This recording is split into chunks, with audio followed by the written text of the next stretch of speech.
Hello, hello everyone. Welcome in, welcome in. It's nice to see you all. How are you doing? I hope you're all getting on very, very well. Guess who, Ruadh? Curious on who you think I am with the new name change.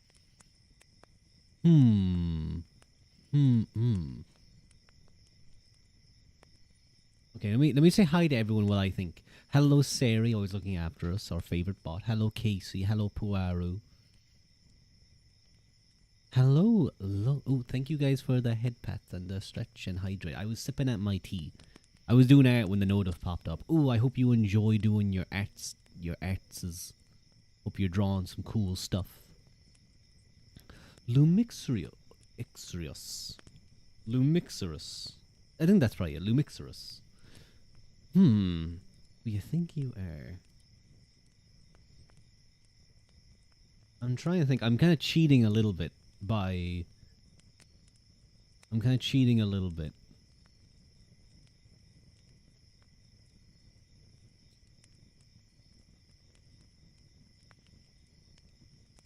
looking at your following.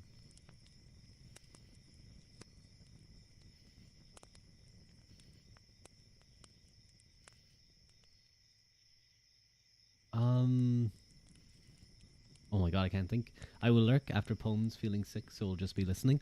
Oh, after poems? You were doing poems? That's pretty cool. That's pretty neat. But I'm sorry you're feeling sick. I wasn't feeling the best a few days ago. I was I ate some food that just didn't sit well with me. So I understand. I hope you're doing okay though. I hope you're doing okay. Oh, I'm trying to think who this could be.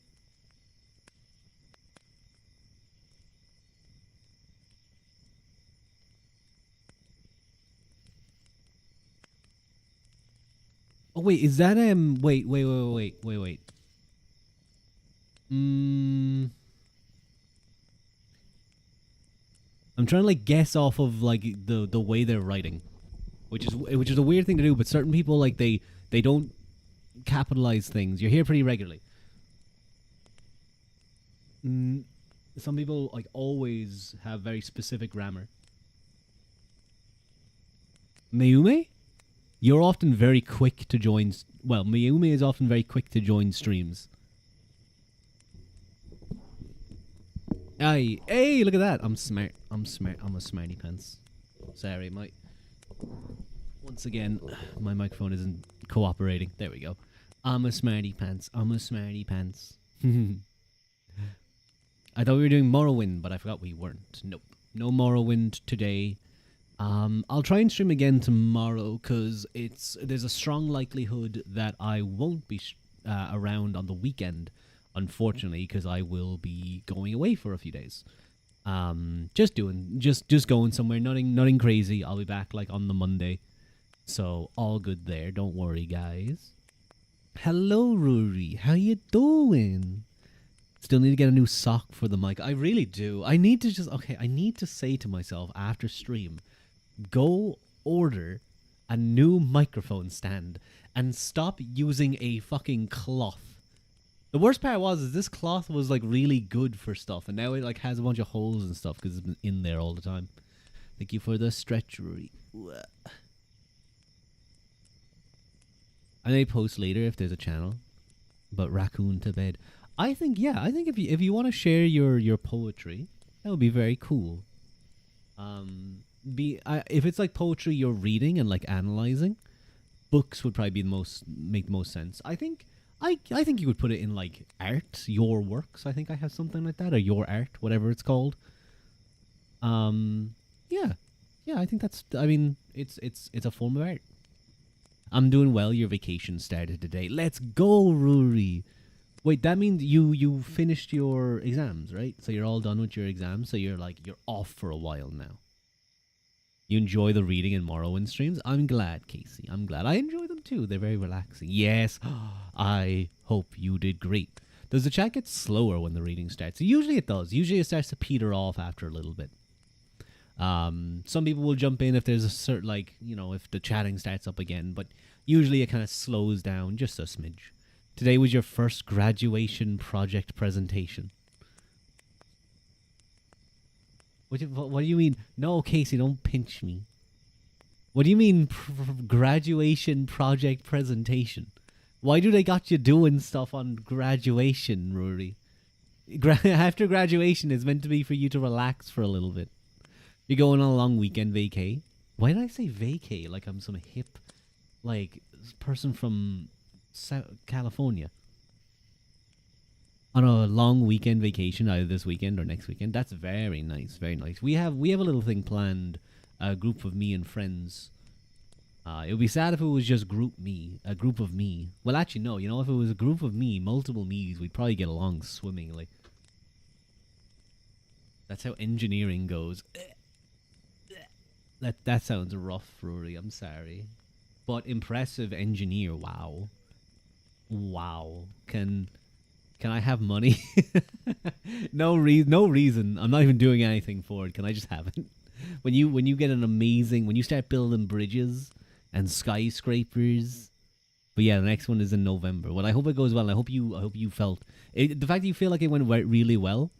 I'm glad. Bet I'm not rushing anyone. But when does reading usually start? Reading usually takes me about like 45 minutes, 50 minutes, I would say, from stream start. Bet. Thank you. You're welcome. You did an amazing job. I'm sure you crushed your exams. Valley girl, Ruadh, very much so. Absolutely. If I spend too long talking to Daya, that's what happens to me. I start sounding like a Valley girl. Me and him need to watch Mean Girls, by the way. He loves that movie, and I've been trying to get him to watch it, but we've both been so busy that things just don't line up. But I have to message him again and be like, grabs you, watch a movie with me. But yeah, we have a little thing planned. That we're going to go down somewhere nice in Ireland.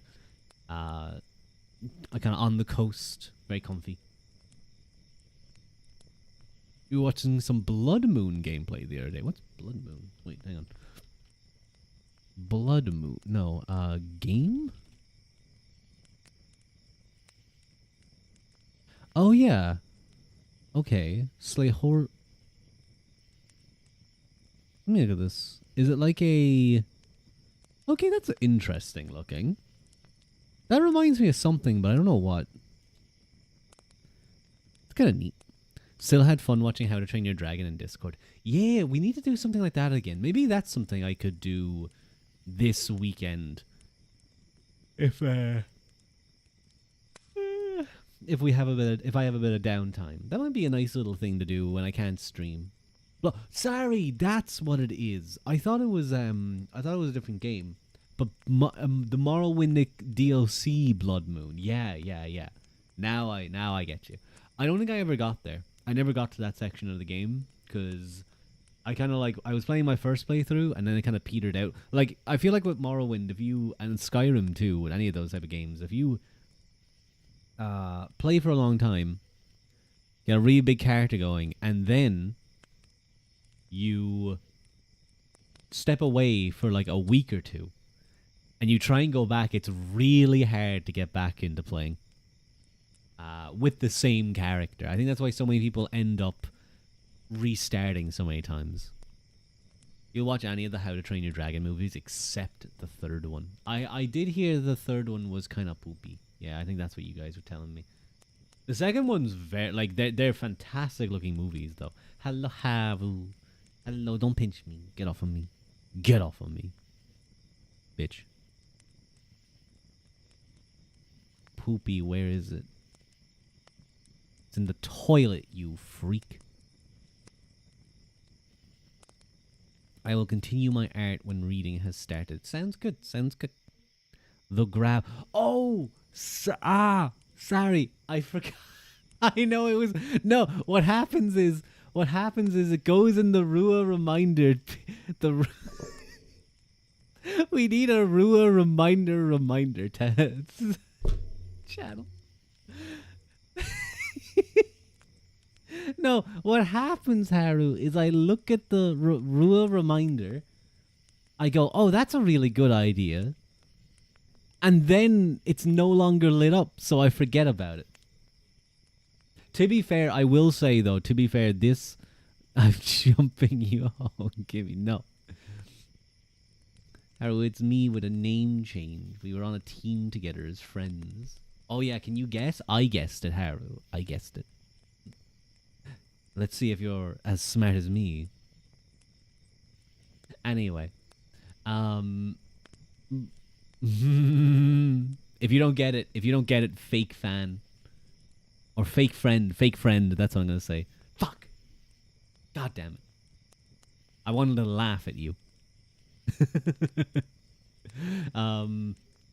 But no, I was very busy. I was very busy this week. Still am a little bit, but yeah, that's why we're streaming on a Thursday. Like for the first time this week, that's not the Monday D&D stream. I'm gonna grab you. I'm gonna spam you with the grab. You're gonna be like Aaron Cell in D&D, just grabbing anything he hits. You're not a fan of bad language. Well, I don't mind bad language. I don't like it when it's superfluous. Like you can tell when someone is cursing for the sake of cursing. And what's funny about me saying that I don't like it when it's superfluous is that Irish people curse a lot very naturally.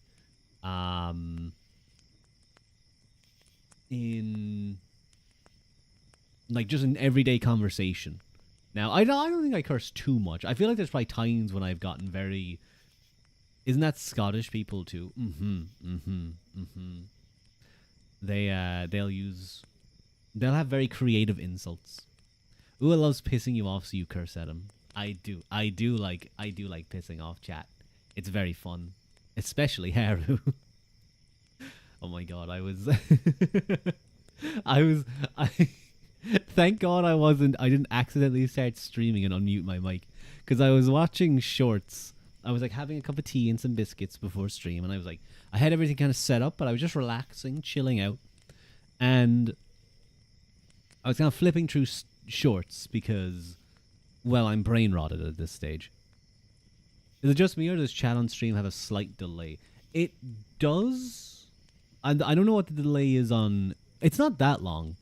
It's not that long. It's because you guys are seeing... How would I describe it? Because it has to go through another site and then it gets put up on screen. But like, it's not that long. It's not long enough that like things will be out of sync. I'm a total brat with my friends. Rage bait all the time. I'm the rage baited. Well, you rage bait me a lot, so it's only fair. But anyway, I was watching shorts and it went to a guy playing the piano in the Americans call them malls. They're big places where people a shopping center. And he's playing like, you know, diddle diddle diddle diddle diddle diddle diddle. You guys know the tune. You guys know the song, right? That was a perfect rendition, pitch perfect.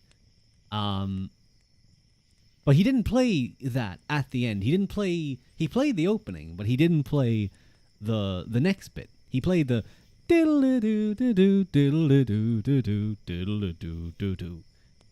and then he played, and it was quite a funny bit. He played, how do I describe this? He played a song about a woman from a particular country that comes from a particular country in 1930s, let's say Central Europe. And some like the like it kind of it zooms in on some people reacting to the song being played. And I thought it was really, really funny. I thought it was really funny. And I watched it a few times. But what ended up happening was the song got stuck in my head. Casey, as I said before, I will get to your message after telling me my messages are not missed.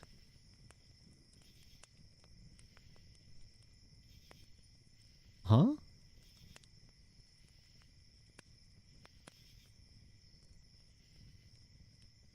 I don't know what that's in reference to.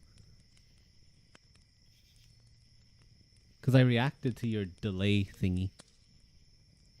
I'm blanking. It's okay.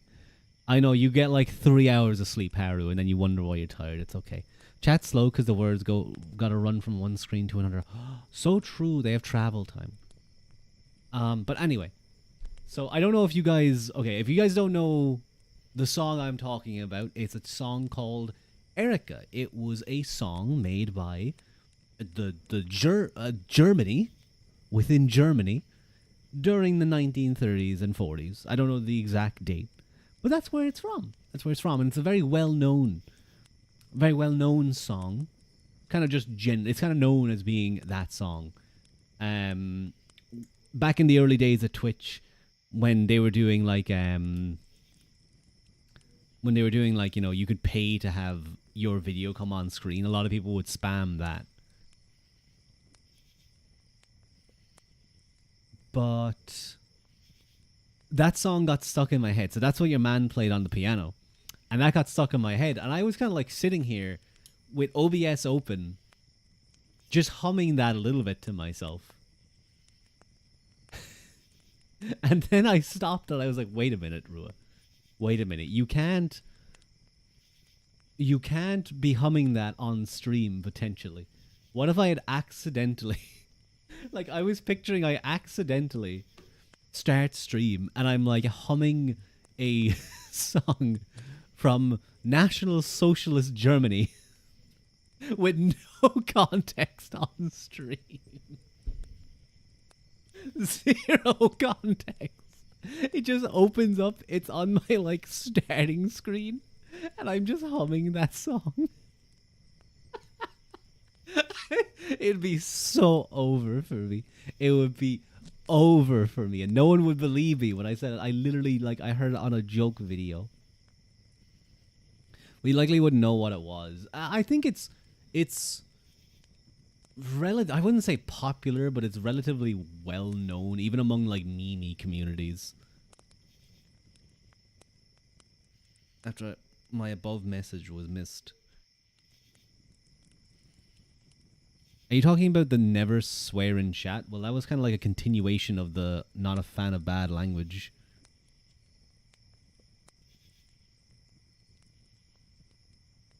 Casey, we like sometimes chats do go up, but like if the conversation is the same topic, it's fine that I don't read every single comment.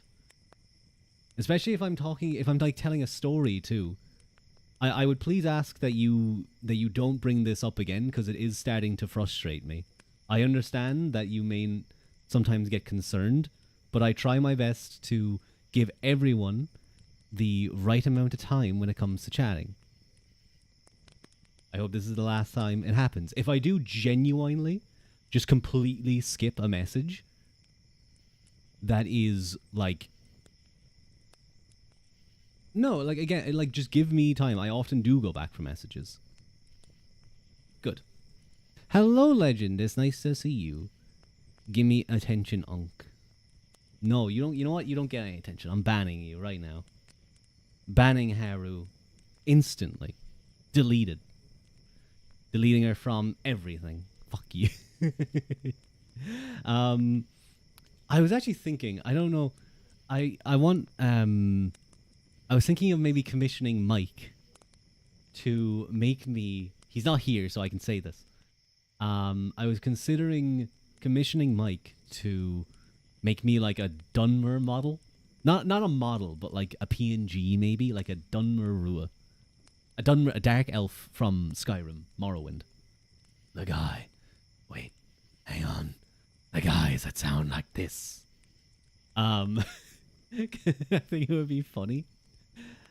Dun-ua, exactly, a Dun-ua. A Dun-ua. Elf. Yeah.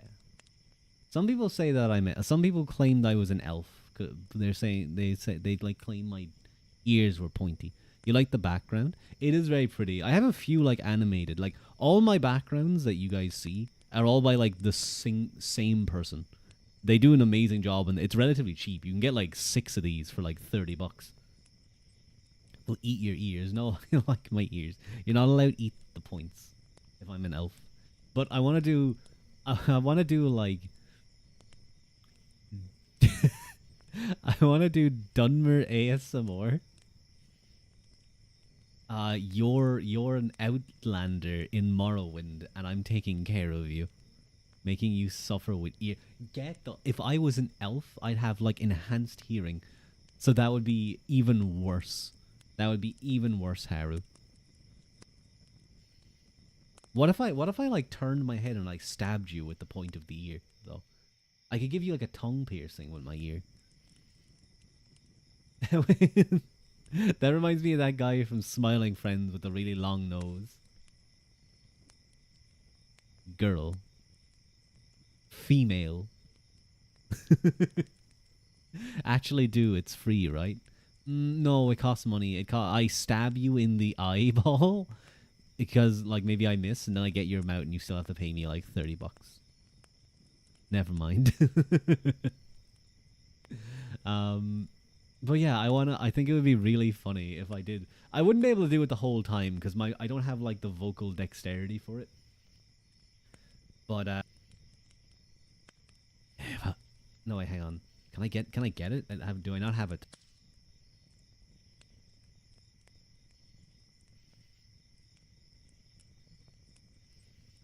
Yeah, I can't really get it in the throat properly tonight. Outlander, why do you bottom? No, I can't get it properly. I don't have the Outlander. Why do you? It's like weak. The growl is weak. It feels anyway. But I could do like a Dunmer ASMR. He insults you while taking care of you. Elves are so pretty though. Elf Halloween maybe. Hello Lila, please get you out. Out of where? I can't get you out if I don't know where I'm getting you out of. Elves are so pretty though. They can be. They can be. The Elder Scrolls elves though, Skyrim elves can look kind of weird sometimes. Orsimer best mer. I feel like the other mer races do not want to associate with Orsimer.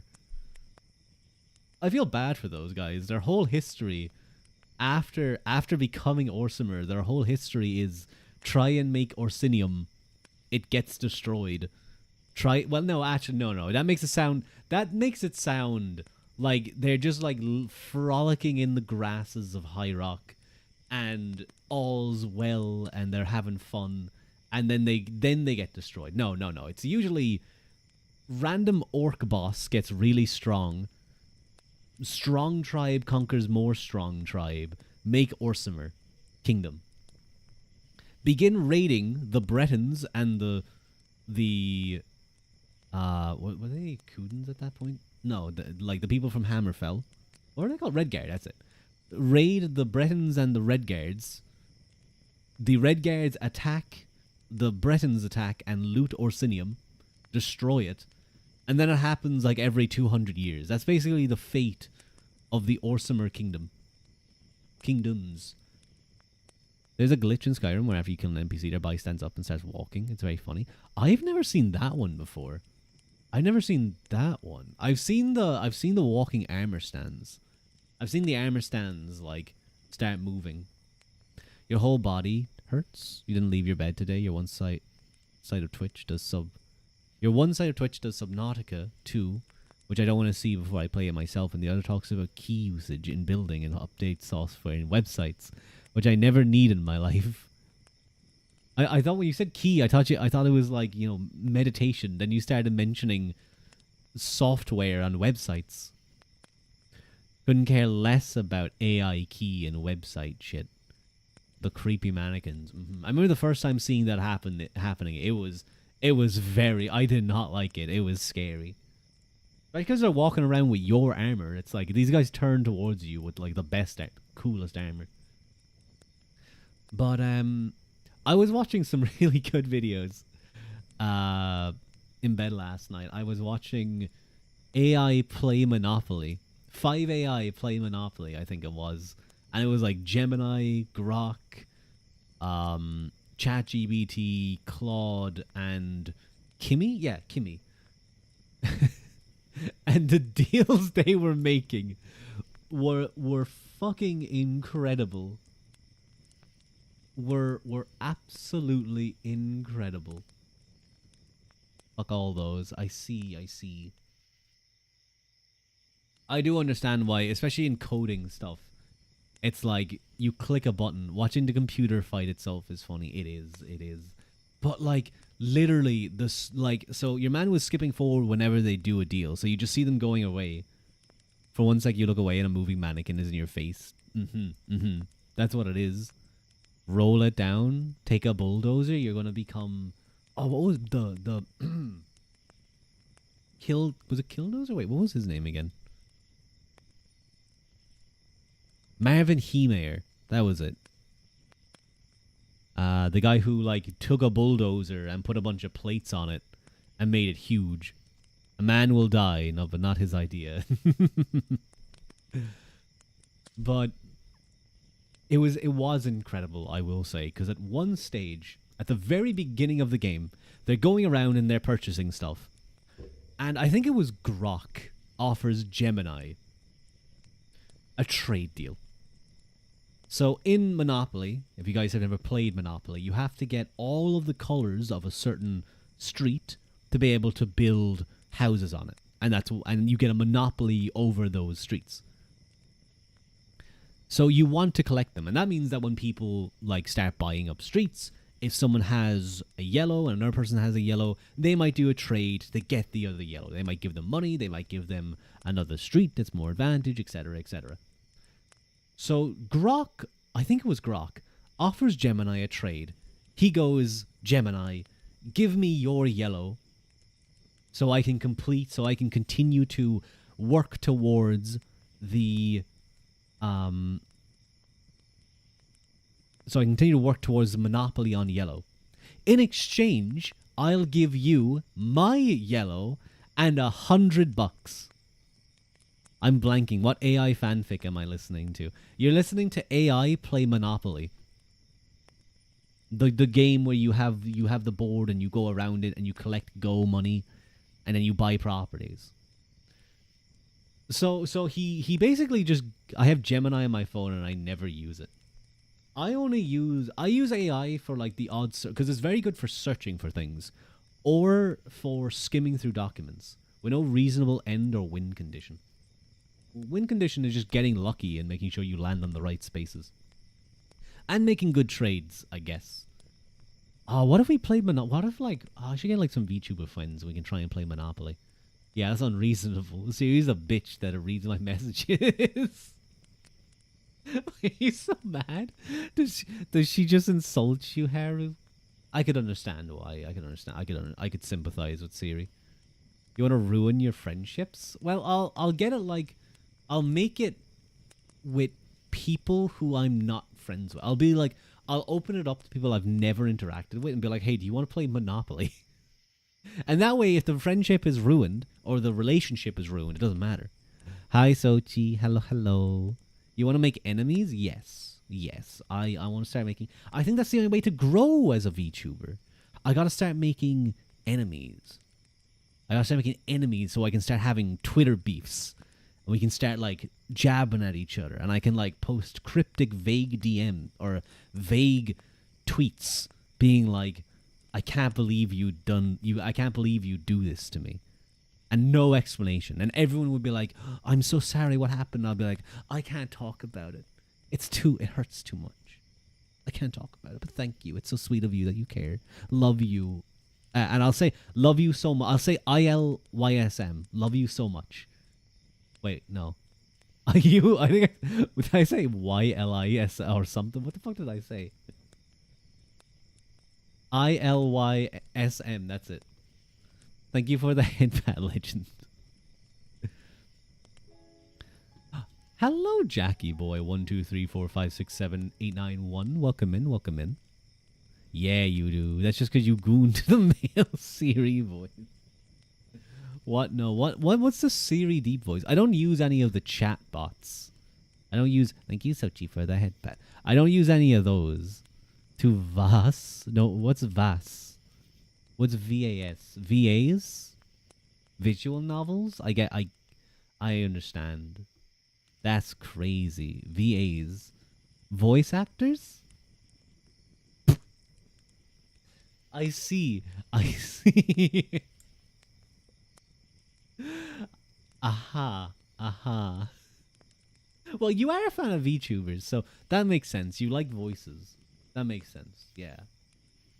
So you're saying, Haru, if I make a voice pack, you'd buy it. It doesn't necessarily mean it's going to be that type of voice pack, but if I made a voice pack and I sold it, you'd buy it. Okay, good to know. Good to know.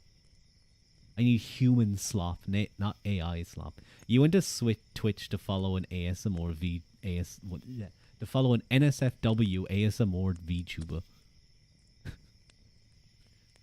I feel like a lot of people have done that.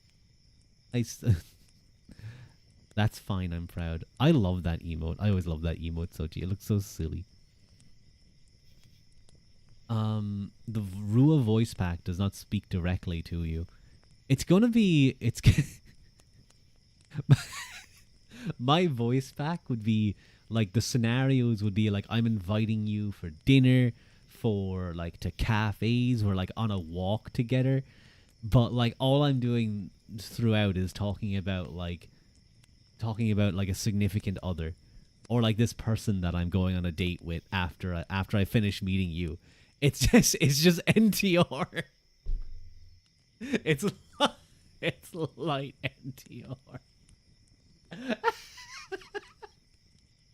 If you made ASMR stories, I could sleep. I would die laughing. You're such a bitch, bro. I hate you. You love me. You love me, which will make the NTR voice packs all the stronger. You couldn't sleep. I assume that's what you meant. He's just laughing and hollering. I'd be a loud boy. I'd be a loud boy probably. Remember, guys, this is ASMR. Me laughing and chuckling and myself is ASMR. I think you'd die laughing before recording a single line. Probably. No, but it wouldn't be anything explicit though. But I would have to. It would take some time for me to correct things, I think. Because yeah, you're right. I struggle with that. I struggle with that. With not like thinking of something funny while doing things. Because I'd be like half following a script and I'd be half riffing on things, like just off the cuff, and it wouldn't go well. Took you near hour to for good bad X bro. I got better though. I got better at that. As I've done it more, it's now it only takes like maybe 10 minutes to get it out of me, rather than like the hour.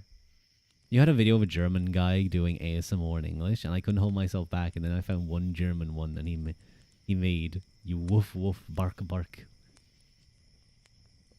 So in German, he's a whore. I see. I see. Sure. No, I'm like really good at that stuff now. I could go into normal ASMR, and I could just start being like a male whore on stream these days. Absolutely. I could absolutely gather that type of audience where I just in my mouth German voice. Yeah. What if I started doing the German? What if I started doing the German ASMR, huh? Eh? Would that not be good? I think that would be very good. Suddenly I'm Dracula, apparently. You're drawing your art as you listen. I hope your art's going well, Casey. Good, bad. Of course, laughs a lot. Adjective, good. Subject, bad, Haru. Och, ne, ni, was fick ist das? Haru. You're with your two BFs. Shush you. Wait, I want to hear. Wait, have I heard? I think I've heard Fua speak in German. Not much, though. I gotta hear him speak it. I want to hear how different he sounds. Okay, fine. Haru, do you want German, poor German accent, good Haru, or do you want normal good Haru? We'll do this. I'm doing this once, no more, no more. You're not getting it anymore for this stream, but it's just because I'm like in a good bad Haru. Good bad Haru. Wait, no. I need to get into a German accent. What the fuck do Germans sound like again?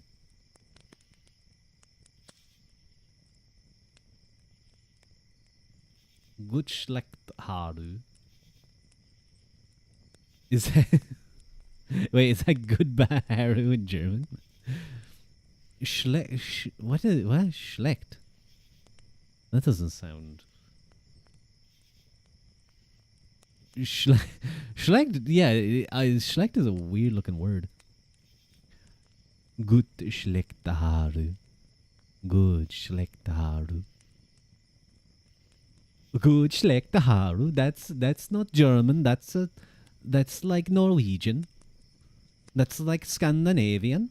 What am I doing? Skalk. Guten Tag.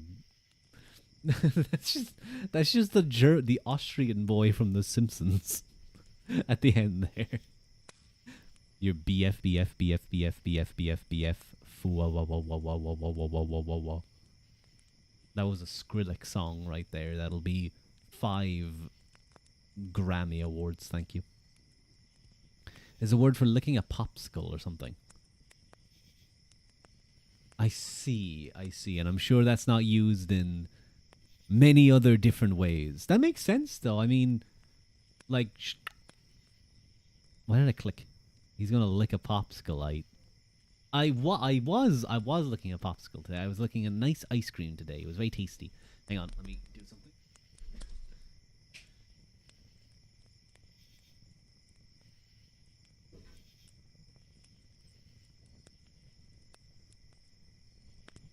You bite ice cream. I also bite ice cream from time to time. And schlecht is bad. I see. So you change things slightly. You bite the ice cream from the cone up. Well, that's just that's no. You only do that at the end after you've gotten like most of the way down the ice cream, and it's like starting to flatten out on the top of the cone. Then you crunch. Then you crunch on the bottom, and you suck the ice cream through like the hole you've made. You've made like a cone straw, and you suck the ice cream through.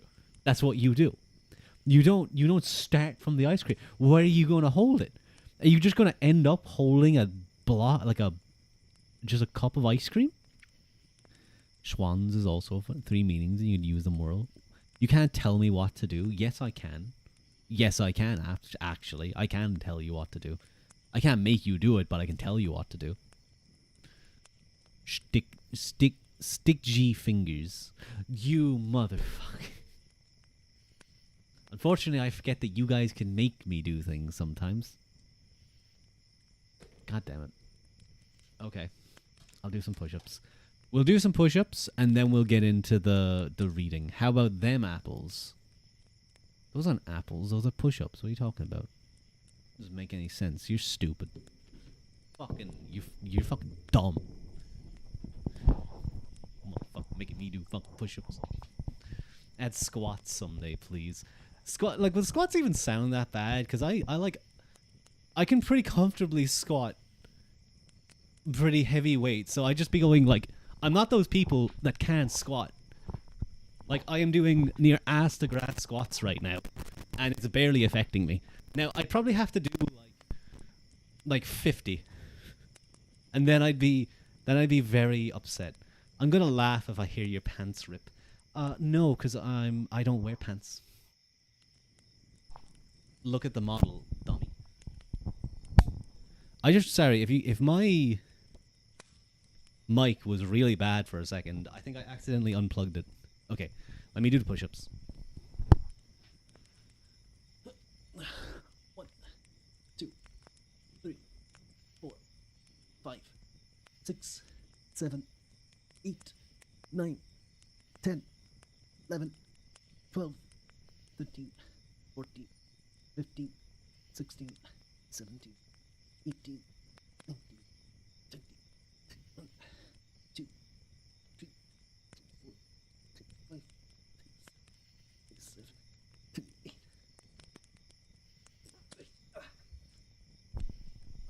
There we go.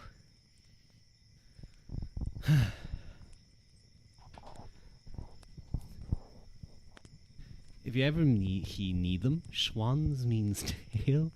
Dick, and you can use it as a mean word to someone you don't like. I see. Ruadh skips leg day. I have unfortunately have to really pull back on leg day work. Proper like squatting. Because if I put the bar across my neck, it really flares up those issues. So I'm kind of like, I still do deadlifts, and I'll do, what's it called?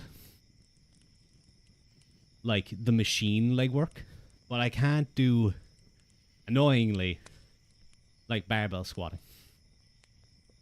I'll need to find a place for a hex bar, I think. Because where I'm at doesn't have one. And if I had a hex bar, I could at least do hex bar squats. Or maybe I should really look into front squats. 240 on the leg. I actually never really did the leg press. I never used that machine, so I have no idea what I could squat with it. My heaviest squat was...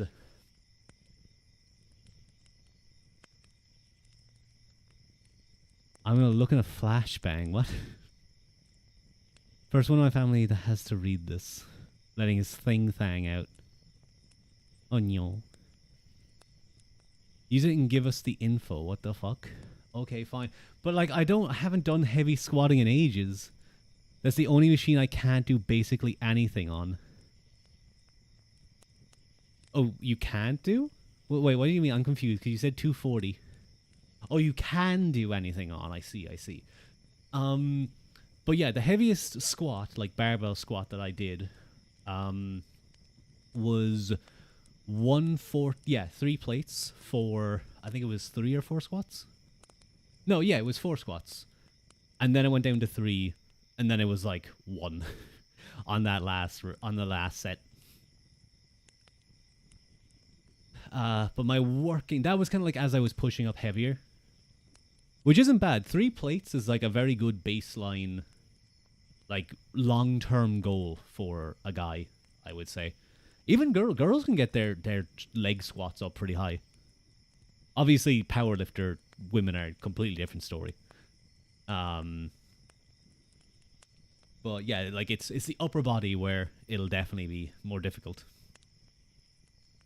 But what else? I had a pretty good shoulder press at my strongest. I think it was 70 kg.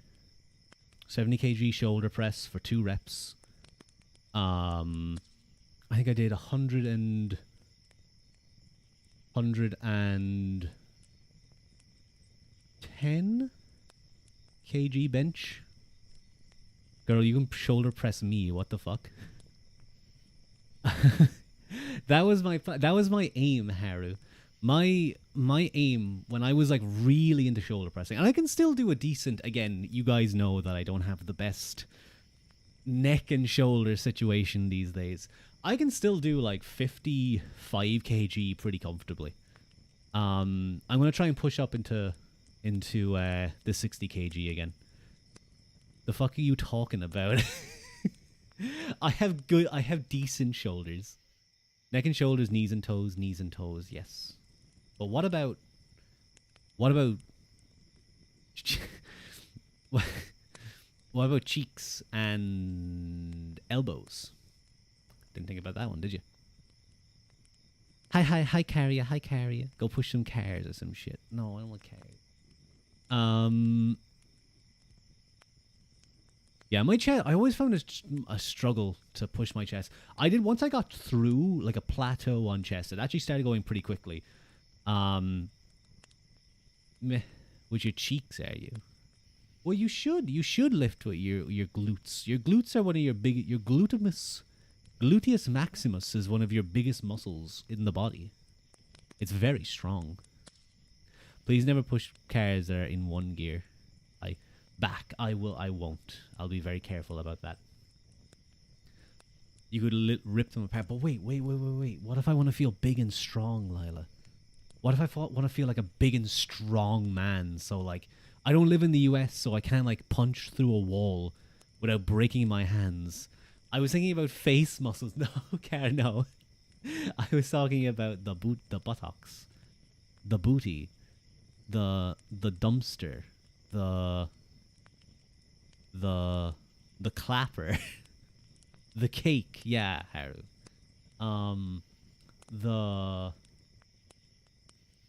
That's all I can think of.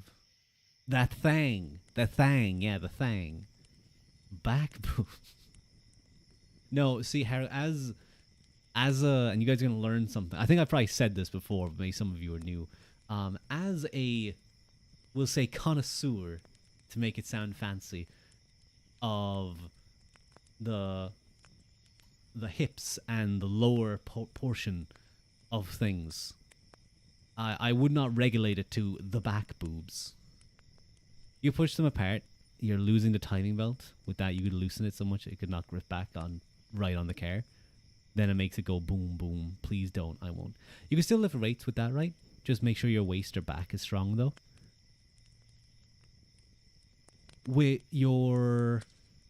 With which, though? Which are you talking about? Are you talking about your face, like your face muscles? You could do something like that. You probably like you'd have to like clip weights into your face and then like really intentionally smile really strongly or something. That'd be kind of dumb. That thing is your D, bro. I see. I gave up on my art. Oh, I'm sorry. I hope we managed to get... I was actually just about to... I was looking at the timing and I was like, it's time to get into the reading. It's time to get into the reading and move past this clearly ASMR topic, by the way. You're talking cake now. Ah, I see. Lift weights. Oh, yeah, 100%. There's a specific exercise called hip thrusts, which, as it sounds like, you sit with your back against against like a step or a bench, ideally something padded, and you place the barbell across like your hips where your body hinges, and then you lift it and you drive through your butt. You lift it that way. Remember your book. I am remembering my book. I have it in my hands. French people roll around cars that are in the way. I've seen that before. If I saw someone do that to me, I'd be so pissed off. That's why if you visit France, you never park with your gears in or your brake pulled. They will rip it apart.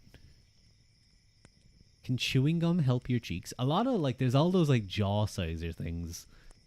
I mean, I don't know about the muscles in the face, but I assume if you were really persistent on it, you could probably do something. But, like, if...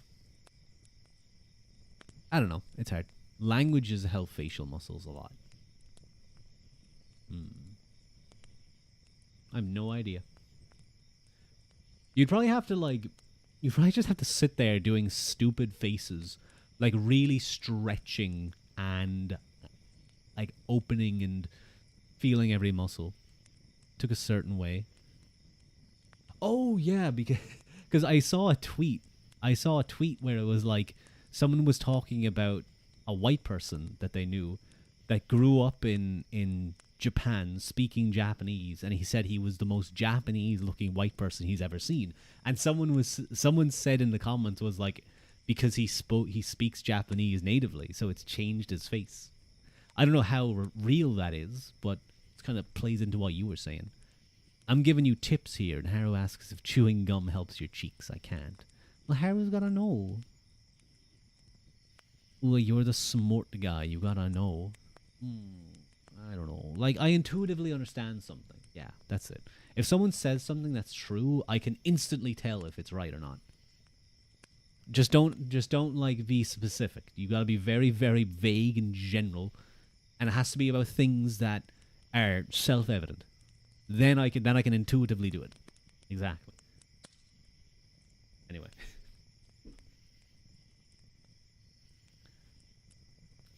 Then is 1 plus 1 equals to x to the power of 2. What the fuck? Is 1 plus 1, which is 2, 2 equals to x to the power of 2. Is there anything when squared equals 2? I don't think so, no.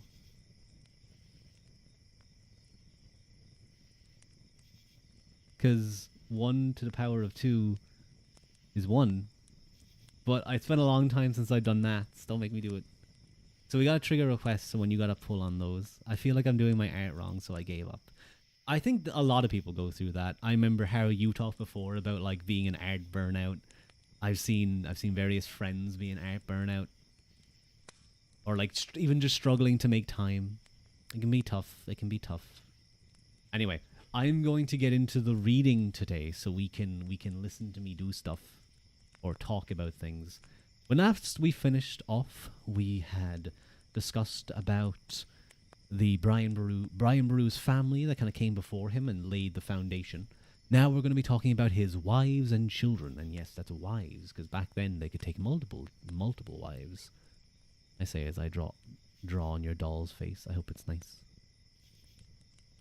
I hope it's a pretty drawing. Okay, let me see if I can get this, because I want to be able to sit back.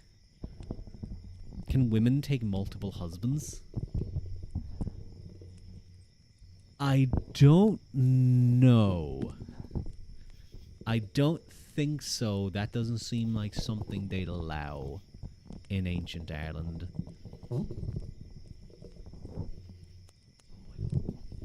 Sorry, hang on. My microphone. I need to buy a new one. I need to just buy a new one.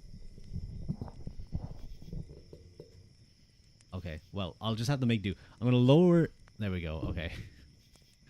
I'll pull in like this so I can lie back a little. Read. Man whores. True. Well, you gotta be. When one in every 2 people die, you kind of gotta make sure, like, as children, you gotta make sure you have loads of them. Where's your rag under your mic, bro? It's in there, but it's been getting worse. You know the feeling of not wanting to look at in the bank? I've had it before, but thankfully I've been in a decent position for a while to save a lot, so no, not recently, thankfully, and I apologize that you have to deal with that. I hope you're able to find a situation where you're able to not be financially burdened. I may be lurking most of the time, but I'll still be listening to the reading. That's good to hear. Me right now, guys, please do your best, budget accordingly, stop spending $600 a week on dolls. That's not to anyone specific. Thank you for the lurk. Anyway, let's get into our book reading for tonight. Brian Boru's wives and children. We know of 9 of Brian's children's sons. 6 sons, Mirchud, Donal, Donca, Taig, Cruhur and Flan, and 3 daughters, Sive, Slán, and Bebin. The evidence suggests that he was something of a serial monogamist, if not a polygamist. We know of 4 wives, all, one assumes, political contracts. Thank you for reminding me about my book. Amazing they had that sentence in there. I didn't even have to say it. Anyway, where were we? All, one assumes, political contracts rather than love matches, although we do not know the sequence of the marriages. The temptation is to try and match them up with political needs at a particular junction in Brian's career. If he was born in 941, his first marriage was probably arranged for him by the 950s, at a time when his older brother, Mat Gamon, was trying to hold on to the kingship of Dal Caish in face of the internal rivalry that had led to the assassination of their brother Lochna. A martial alliance with a neighbour who could offer assistance and protection was therefore a desideratum for the family. And it was probably at this point that Brian married Moore, daughter of Aidan MacClearig of the South Connacht dynasty in Uaferoch Aidan, or Aidna. I'm boiling Dolua. Don't boil Dolua. What the fuck? It was not the most prestigious house, as none of its members had held the overkingship of Connacht for 250 years, but Moore's father Eden and grandfather Clairach were significant figures as regards lineage, or Aden. From Aden are descended the Aideen, O'Hain or O'Hines. From Clairach are derived the O'Clairig, O'Cleary or Clark. Then that the marriage with Moore came early in Brian's career is also apparent from the fact that of the three sons we know to have been children of the marriage, Mircud, Crochur and Flann, the best known of them, Mircud, who was killed at the Battle of Clontarf in 1014. Girl, you got me tweaking. Girl, I'm tweaking. Girl, I'm tweaking. What now, B? What are you guys talking about? Are you guys okay? You say you're tweaking. Are you guys actually on drugs? What's going on in my chat right now? Anyway, we're tweaking for real. I see. Well, can you tweak over there? We're bussing over.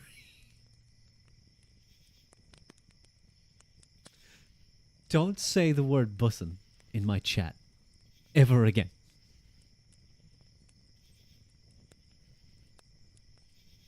Where was I? I was here. Was old enough to have had a son, Terdelbach, who also fought and died there. If Mircud was only, say, 40 at that time, and one dubious source says he was 62, he would have been born in or before 974. You didn't move, the fuck you mean? Bussin'. Bus. Wheels on the bus. I gotta stop reading chat. I gotta start reading the goddamn fucking book and not read your brain rot over there, both of you.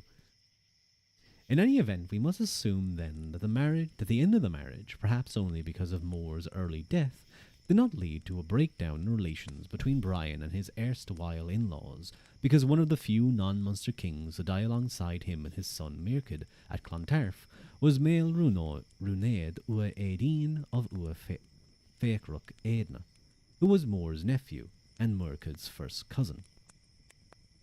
If we try and piece Brian's other marriages into sequence dictated by politics, we might imagine that he next married the most famous of his wives, Gormlai, who died in 1040. She had been married to Aimlib Cuaran of Dublin and York, who died in Iona in 981, at which point she would have returned to Ireland. A year later, as we shall see, Brian, now secure as king of all Munster, marched his armies out of the province for the first time and launched an assault on the neighbouring Osraig, and a Leinster alliance might have proved useful at this point. Gormlai's father, Mircud MacFinn, was head of the Felain, one of the three branches of the Dunlain that alternated the overkingship of Leinster between them. He had died as overking of the province in 972, at which point the kingship went to the second branch, the Merdig, and then in 978 to the third branch, Duncada, or Chada, after which the conventional expectation was that the next overking would have been Gormlai's brother, Mael Morda. But when the Duncada incumbent died in 984, Mael Morda failed to secure it for his line, although Brian eventually installed him as king nearly 20 years later. Oh, where were we? Oh, yeah. It seems not unlikely, therefore, that Gormlai was married off to Brian at her brother's insistence in the early 980s, as part of the jockeying for position by these Leinster princes, and at a time when Brian was trying to expand his authority beyond the confines of Munster. Do we think Newton, is that the gravity guy? I blanked. Because I think he just put that gravity shit up to make... You think he put up that gravity stuff to make the gay stuff he was on less weird? Can't even talk about Newton no more. Hello, big chum. Welcome in. How's the chumbussy? I hope the chumbussy is very well. As we have seen, she had one son with Brian, Donca, who was of fighting age at the time of the Battle of Clontarf and died in Rome as a very old man in 1064. If we imagine him about 80 then, He would have been born in 984. Although the Koga has Gormla still residing at Brian's court in 1013, in the immediate prelude to the Battle of Clontarf, and helping to initiate it, as we shall see, by urging her brother Mael Morda to rebel, it seems more likely that they had parted ways by then. Norse sources, in fact, also painting Gormla as a malign force, have her becoming embittered with Brian following the proverbial acrimonious divorce. And there may be something to this, at least it may be that Brian's marriage to Gormla didn't last long. This is because Brian probably married the third of his wives, Eachred, not long after, assuming that these marriages did not overlap. As their son Taig died 1023, or Tadh, Taig, I'm going to say, had himself fathered a son, the future High King Terdelbach O'Brien, by about 1009, suggesting that Taig was born at the earliest, or the latest, in the early 990s.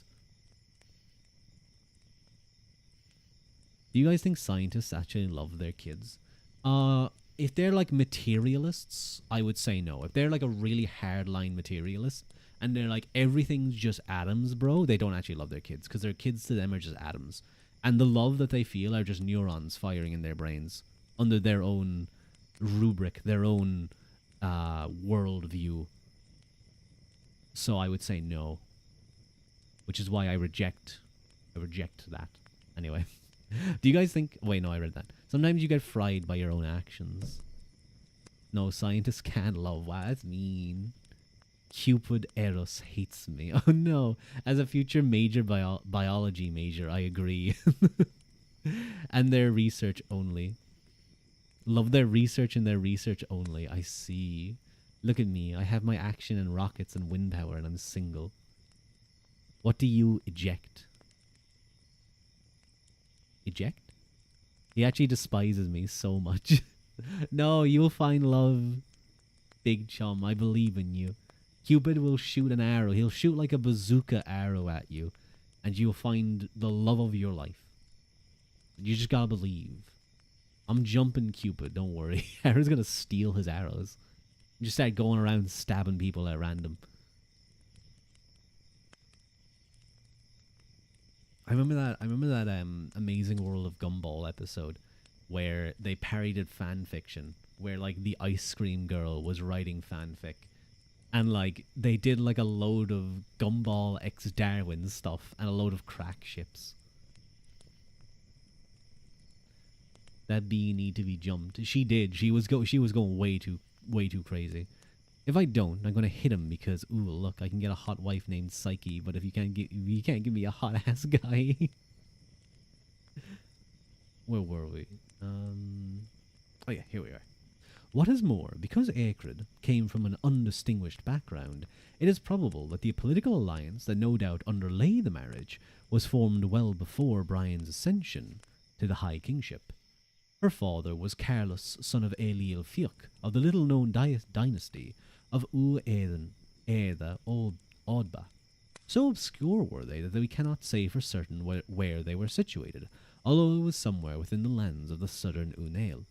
And perhaps the alliance was formed at about the same time that Brian first began to bring pressure to bear on the King of Tara, Mael Shocknail MacDonald, when he invaded the southern Unail territory in 988. The fourth of Brian's known wives was Dub Colbeg, who died in 1009, daughter of Catal Mac Crahur, king of Connacht since 973, and one possible occasion for such a union would have been about 992, when Brian can be found acting as a protector of the Connachtmen, retaliating against the aggression of the King of Tara. However, as Catal Mac Crahur was openly opposed to Brian as late as 1001, the marriage may in fact have sealed a rapprochement the following year when Brian finally secured the high kingship and obtained, among others, the hostages of Connacht. The guy showed her to her window and made out with her dark, stupid psyche and her now god immortality. That sounds very romantic, though.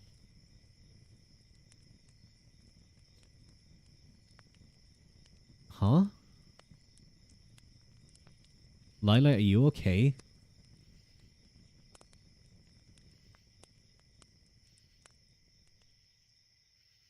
I'm very confused right now.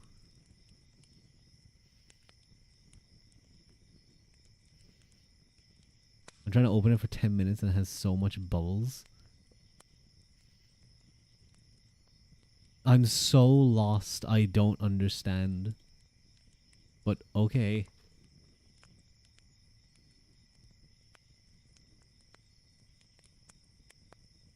Where were we? It is more than likely, as has been the case around the world and through the ages, that these women, however aristocratic, were treated as a political vouchsafe by the men who had charge of their dynasty. And, just as Brian took wives to seal deals and to ensure goodwill and secure the peace, he did precisely the same with his own daughters. We only know of 3, but doubtless there were more. We have seen that Brian's brother Matgamon had been treacherously murdered in 976 by Mael Muad MacBrien of the Ornoch the Ratlind from the Bandon area near County Cork. And although Brian obtained revenge and killed Mael Muad in battle 2 years later, no, Banana, don't poke me. Don't poke me. Get away from me. Apple juice, but with sprinkly water. Oh, no. I said every single woman and man in Greek mythology was getting laid except for Hesta or Athena. Athena had better things. She had strategy things to be doing. Nice to see you, Banana. Hope your week's been good. Yeah, I want to try and finish this chapter, so I'm gonna have to do like a chunk of reading. So I'm covering you guys now.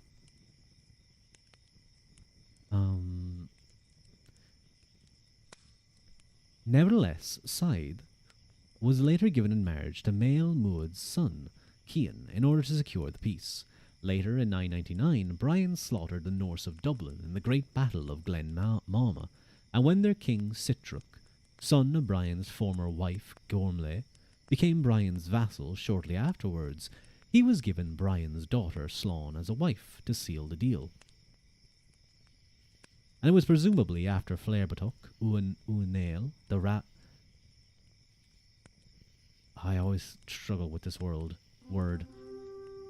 Oh my god, hello Mick Morgan. Welcome in, welcome in. I hope you're doing very well. Thank you for the raid. What were you guys up to? What were you guys doing? Hope we had a nice stream. Welcome in, welcome in. Let me quickly shout out at Mick Morgan the Merc. There we go. It's nice to see you. Hello everyone, my name is Ruadh Uaquilta, a half-human, half-Tuatha, that being the god people of Ireland who lived in Ireland before the Gael arrived and drove them to the other world. We're doing a little bit of reading, some Irish history. Doing good, eyes on fire, jumped into stream right after work. Oh no, I always like having a bit of a rest after work. That's why I had to work until like 10 last night. That's why I didn't stream yesterday, because I was like, there's no way I'm streaming after a super long day.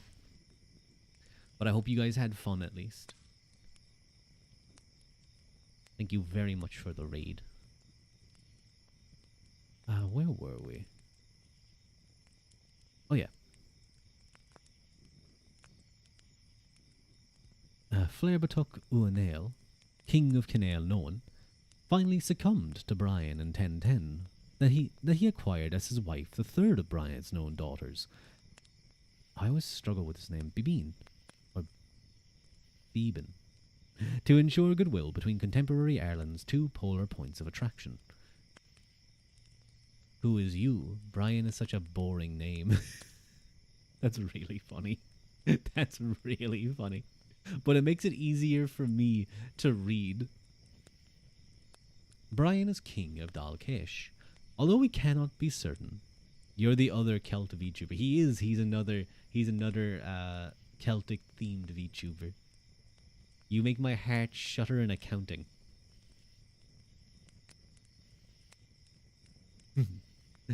Although we cannot be certain, it is likely that Brian stepped into his brother's shoes immediately on the death of Matgamon in 976, murdered by his old, Ornoch rival Maid Muad MacBrien, having been delivered to him as captive by Donoban Matt Cahill of Uaquebra, both acting, the Coga says, at the instigation of Imar of Limerick. The picture the Coga presents of Brian and Matgamon at loggerheads, at least in relation to strategy, might at first arouse a suspicion that Brian rejoiced at, or even was complicit in, his brother's overthrow. Regicide was, after all, the oldest story in the book among the Irish, and yet the evidence shows that all three who took part in his brother's murder now became Brian's declared enemies, and he was ruthless and unflinching in wreaking his revenge. The Coga indeed comments that although his reign at Lent became bright, placid, happy, peaceful, prosperous, wealthy, rich, festive, giving of banquets, laying foundations, the beginning was full of battles, war, combat, plundering, ravaging, unquiet. Thank you very much. Wait, I missed that. Let me go see who that was again. Thank you very much, Warlock Craig, for the follow. Whoa, did I just find peak? Maybe. It depends if you also like at times when I get a little bit brain rotted by my brain rot fueled chat. Why is your back so hairy? You can with this. I have a part of my back. Also, thank you for the first time chat, and it's nice to meet you. That is that's like just randomly grows really thick with hair. It's like a strip of probably about, I'd say 4-5 inches. It's so frustrating. It's like on one side of my back and I have to shave it. Brian then went to drink a pint and watch his football game, yelling at his wife to finish his meat pie. But this Brian guy sounds kind of based. Viewers are just like the streamer. Nope. I have to wrangle you guys. You guys are always mean to me. More fuel to the fire. Oh no. Why do I? Hello, Kaleido. Your brain rot. Why do I attract things like this? I like how I'm meant to be an ASMR streamer.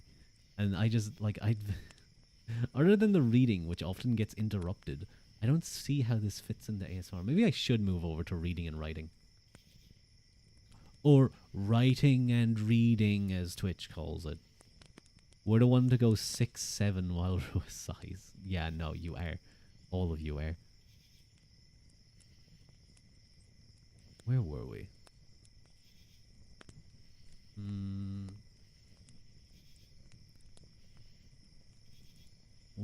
Oh yeah. Within a year of his brother's death, Brian pursued the first of his enemies, Emer of Limerick, to the new haven he had secured for himself on the monastic site of Inishcahig, Scatterdy. Near the mouth of the Shannon, this is an island, basically, Brian's forces stormed the island, and which a contemporary chronicler considered a violation of ecclesiastical sanctuary, and killed Emer and his 2 sons, Amlaeb and Duncan. So Amlaeb is the Irish name for Olafur,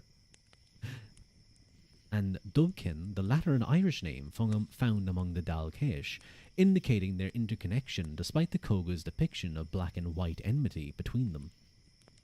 In the same year, 977, Brian fought the first actual battle of his reign when he led an army against the second of his enemies, Donabon mac Cahal of Uakerbra, and against the Norse of Limerick, and slaughtered the latter.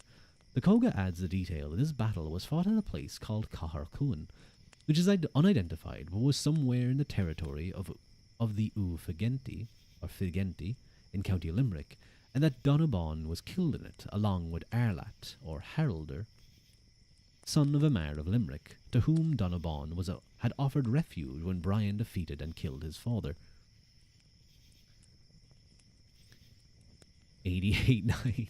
If I remember correctly, doing some digging into my family's deeper roots, they were originally from Limerick before moving down to, and I have to say it like this or Burrick will scold me, moving down to Cark. Cark? Cork. Who? Cark. I guess there is parts of it where it does become Cark. But Cork. Corkonians, as they're known. Honestly, I should just time travel to Greek mythology to flirt with. You won't need to flirt with Zeus. He will flirt with you just instantly. He'll see you and be like, "Yep." I call it Cork. He calls it Cark. No. Most people that I know would call it Cork. I just finished the Lashes. I'm dead tired already. What are you talking about? What? What do you mean Lashes? What are you talking about? Cass Copen? Olaf? Do you want to build a snowman? I wish I had some cool mythical culture to draw from, like the Celts, the Norse, or Greeks. Kaleido, you absolutely can like draw from stuff. Figure out where you're from. I don't know if you're like from the US, but you might be like a mutt of different things. So you can just like pick something and be like, yeah, that's me now. What time zone are you in, girl? I don't even remember. Oh my god, there's so many chats. I'm putting it in Discord. Oh, the lashes of the doll. I thought you were talking about like lashings. I pulled the glorious hat trick of Scottish, Irish, and Welsh. That is a pretty good one. It's in your art channel. I'll take a look at it later. I assume I know what it is. Third world country with a bit too much money for military. Oh. Why do you want to get lashed, bro? I didn't say I want to get lashed. I'm just saying that's what came to mind. I know I have German heritage because your dad's side, but it was so far removed we didn't really grow up with German culture things. I see. Makes sense.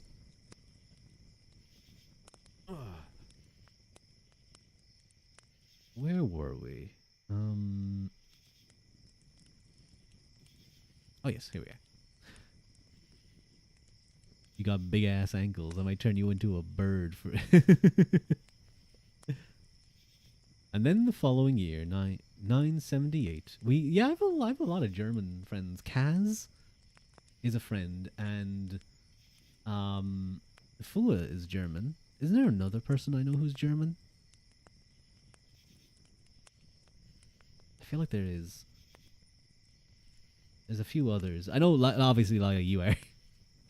You may have to try and time travel to flirt with Zeus, but I don't need a time travel. German on your dad's side. Your dad's father's side. I see. I believe I have some French Huguenot. Some French Huguenot on one side of the family. On a grandfather's side. Potentially, anyway. Potentially. There was a massive thing released recently of old, like, not 19th, but like very old census data from a few generations back. It's really cool. You much rather have grandma's Irish, Toomey. Toomey, I know a few Toomeys. To be fair, you just know people. You know some connection to someone in Ireland, almost definitely. Sorry, let me get back to the reading, because if I don't, I'll never finish this book, ever. Where was I?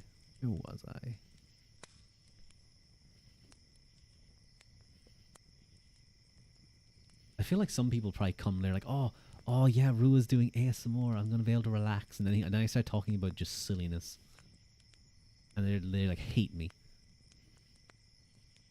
Imagine trying to like watch these, like you're interested in listening to the book, like on YouTube or something.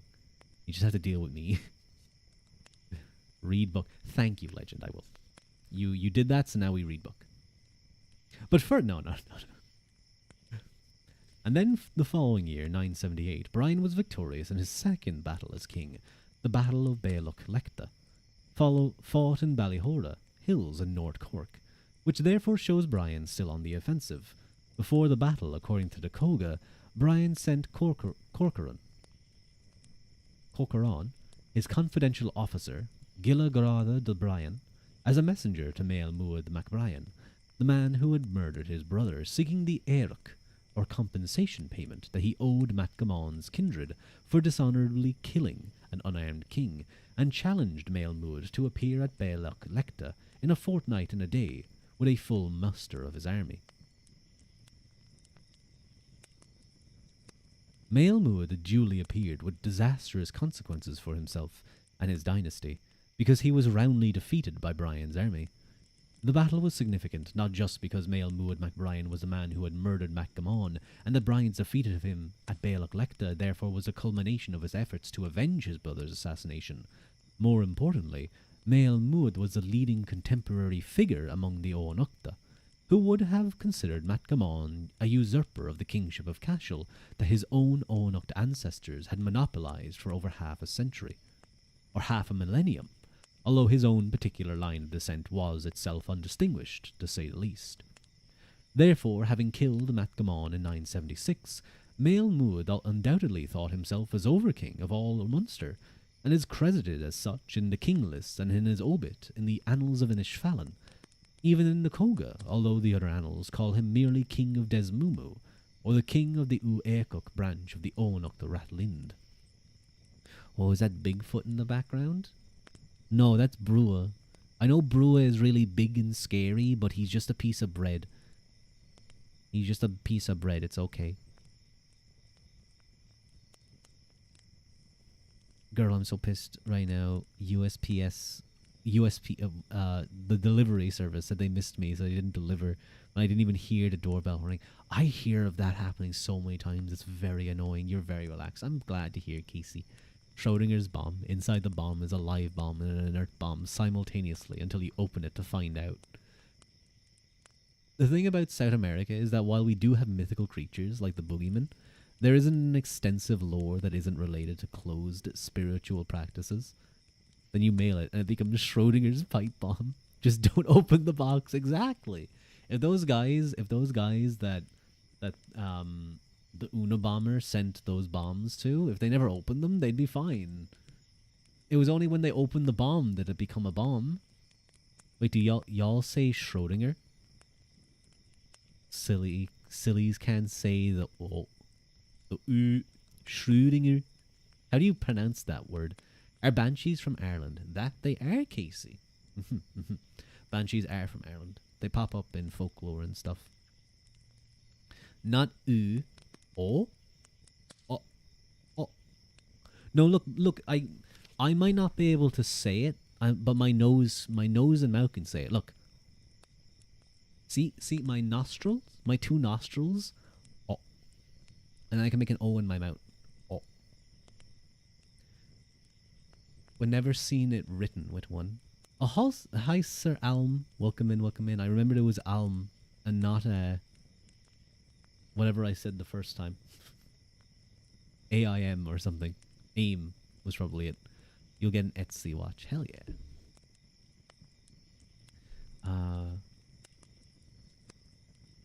But Brian did not only defeat Mael Muad at Bealach Lecta, he killed him and slaughtered his army to the number of 1,200, the Koga claims, and in doing so, he killed off any chance of an Oanokta revival. He then took to hostages the province of Munster as far as the very sea, as the Koga puts it, and thus within 2 years of his succession as King of Dalkesh, Brian had made himself Overking of all Munster, and when Mael Muad's son Cian was later given Brian's daughter Sive, who died in 1048, in marriage, the acquiescence of the Oanocht in the new Dalkesh supremacy, or the acquiescence of the Oanocht in the new Dalkesh supremacy, was complete. I have spent 170 on vapes in 1 month. Guys, I beg you, do that. Please make a budget and figure out how much money you're spending. It's very important that you realize little things like that.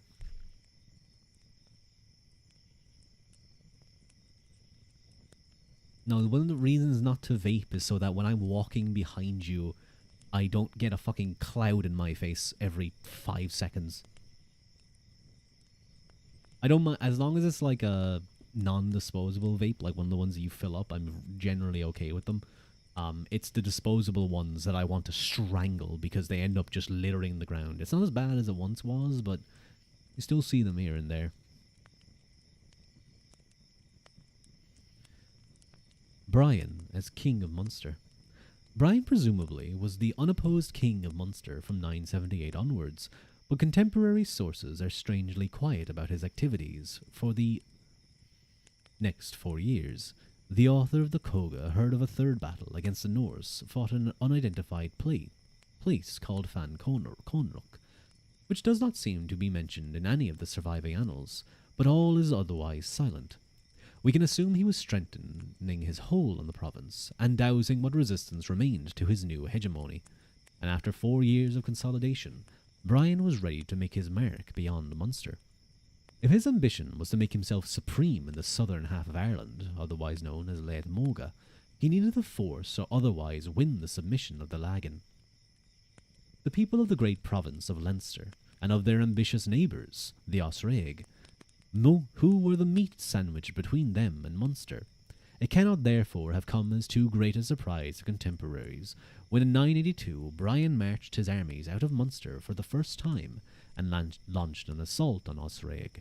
It was not too successful. He took great prey, praed mur, from it, presumably in the form of cattle, but even the Munster annals of Inishfallen admit that he lost a number of men.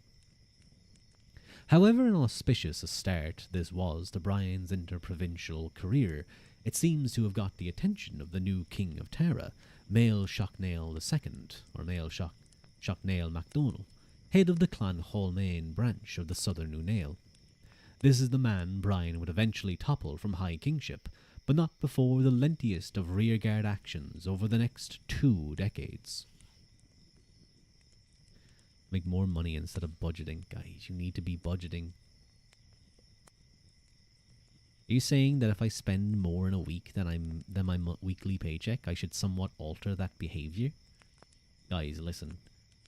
Send me your breakdown, your budgets, and I'll look at them, and it will be like, Haru's will be like, standard stuff for bills and phone subscriptions and things like that. Then there'll be like 1,000 a month for the pretty boys on her phone, another 2,000 a month for her dolls, and then I'll be like, maybe you should stop spending so much money, and then she'll shout at me. How dare I suggest such a thing? Your country used to use the dots in a few specific words before they decided to go, nah, it's silly to keep that since so little words use it. The Audi S5 is not going to buy itself. Let's search your neighbor. Let's search. Now, can I not be searched? You budget 100 a month for dolls and 25 to 50 for games. I'm proud of you for budgeting, Haru, and I hope you're doing your best. I'm still trying to get into VGen so I can take more comms. Kaleido, I hope it goes well. You're playing a game while listening to the reading. Hell yeah. I hope it's nice and relaxing.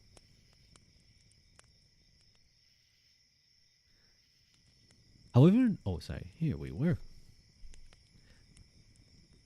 In 982, however, the shoe was still on the other foot, and Mael Shocknail, having succeeded to the overkingship of the Unail over 2 years earlier, and having enjoyed some spectacular success in the interval against the Norse of Dublin in particular, was determined to make a statement to Brian that Dal Caish pretensions to power were just that, pretensions. He therefore marched south from his base in County Westmeath, or perhaps sailed down the Shannon, and entering Dal Caish territory, made for Mag Éidir, the plain west of Tulla, in County Kildare, in which the Dal Caish held their Onuk, or assembly. Here, on an ancient site, perhaps a prehistoric burial mound, the dynasty also inaugurated its kings. As we have seen as part of the inauguration ceremony, a rod known as Slat Narig, the rod of kingship, was cut from the Billa, or sacred tree there, and the handing over of this wand to the king during the unenkinging ceremony symbolized his new sovereignty. 6 years earlier, when Brian succeeded to the kingship, he would have received just such a symbol of office cut from that sacred tree. The theory was that without receiving such a wand at the beginning of his reign, the king of the Dal Caish had no authority to rule. It is highly significant, therefore, that the only detail of Mael Shocknail's plundering expedition into Munster in 982, recorded in the annals in his action in regards to this tree. The 4 masters say that Dal Caish was plundered by Mael Shocknail MacDonald, and the tree of Onuk Mag Éidir was cut after being dug from the earth with its roots. Dal Caish do Crane do Mael Shocknail MacDonald agus Billa Onuk Mag Éidir da Taishguk Éirna Tókilt a Talván Cóna Ferv Freemev. The annals of Inishfallen have simply, the tree of Mag Éidir was broken by Leth Cuan.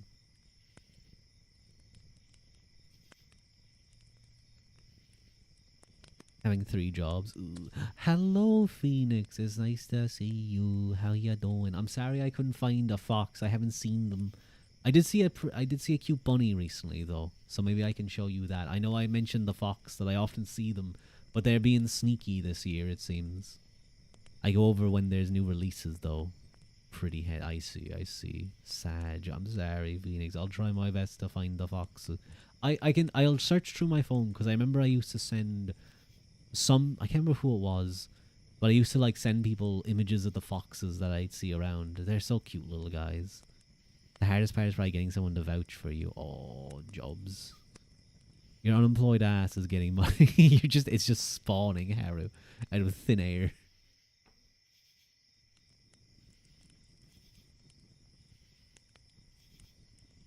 You need to shower. Oh, did you just get a whiff and you're like, ugh. Sometimes that happens. Like after like a long gaming session, you finally like you just give a little and you go, oh, and you like run to the shower. Ever since I started using it's only been a few days. It's only been like a week.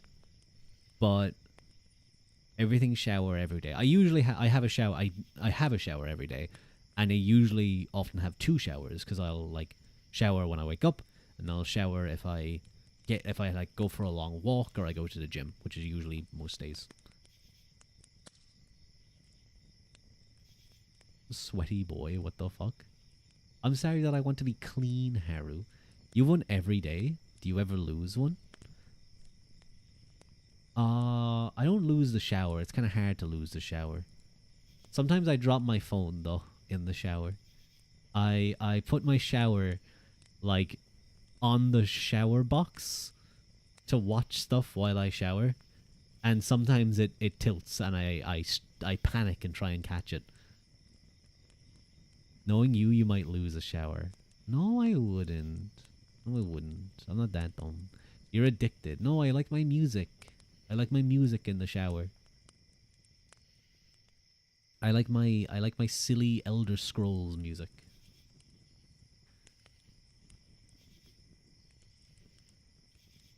Anyway, you can get through raffles.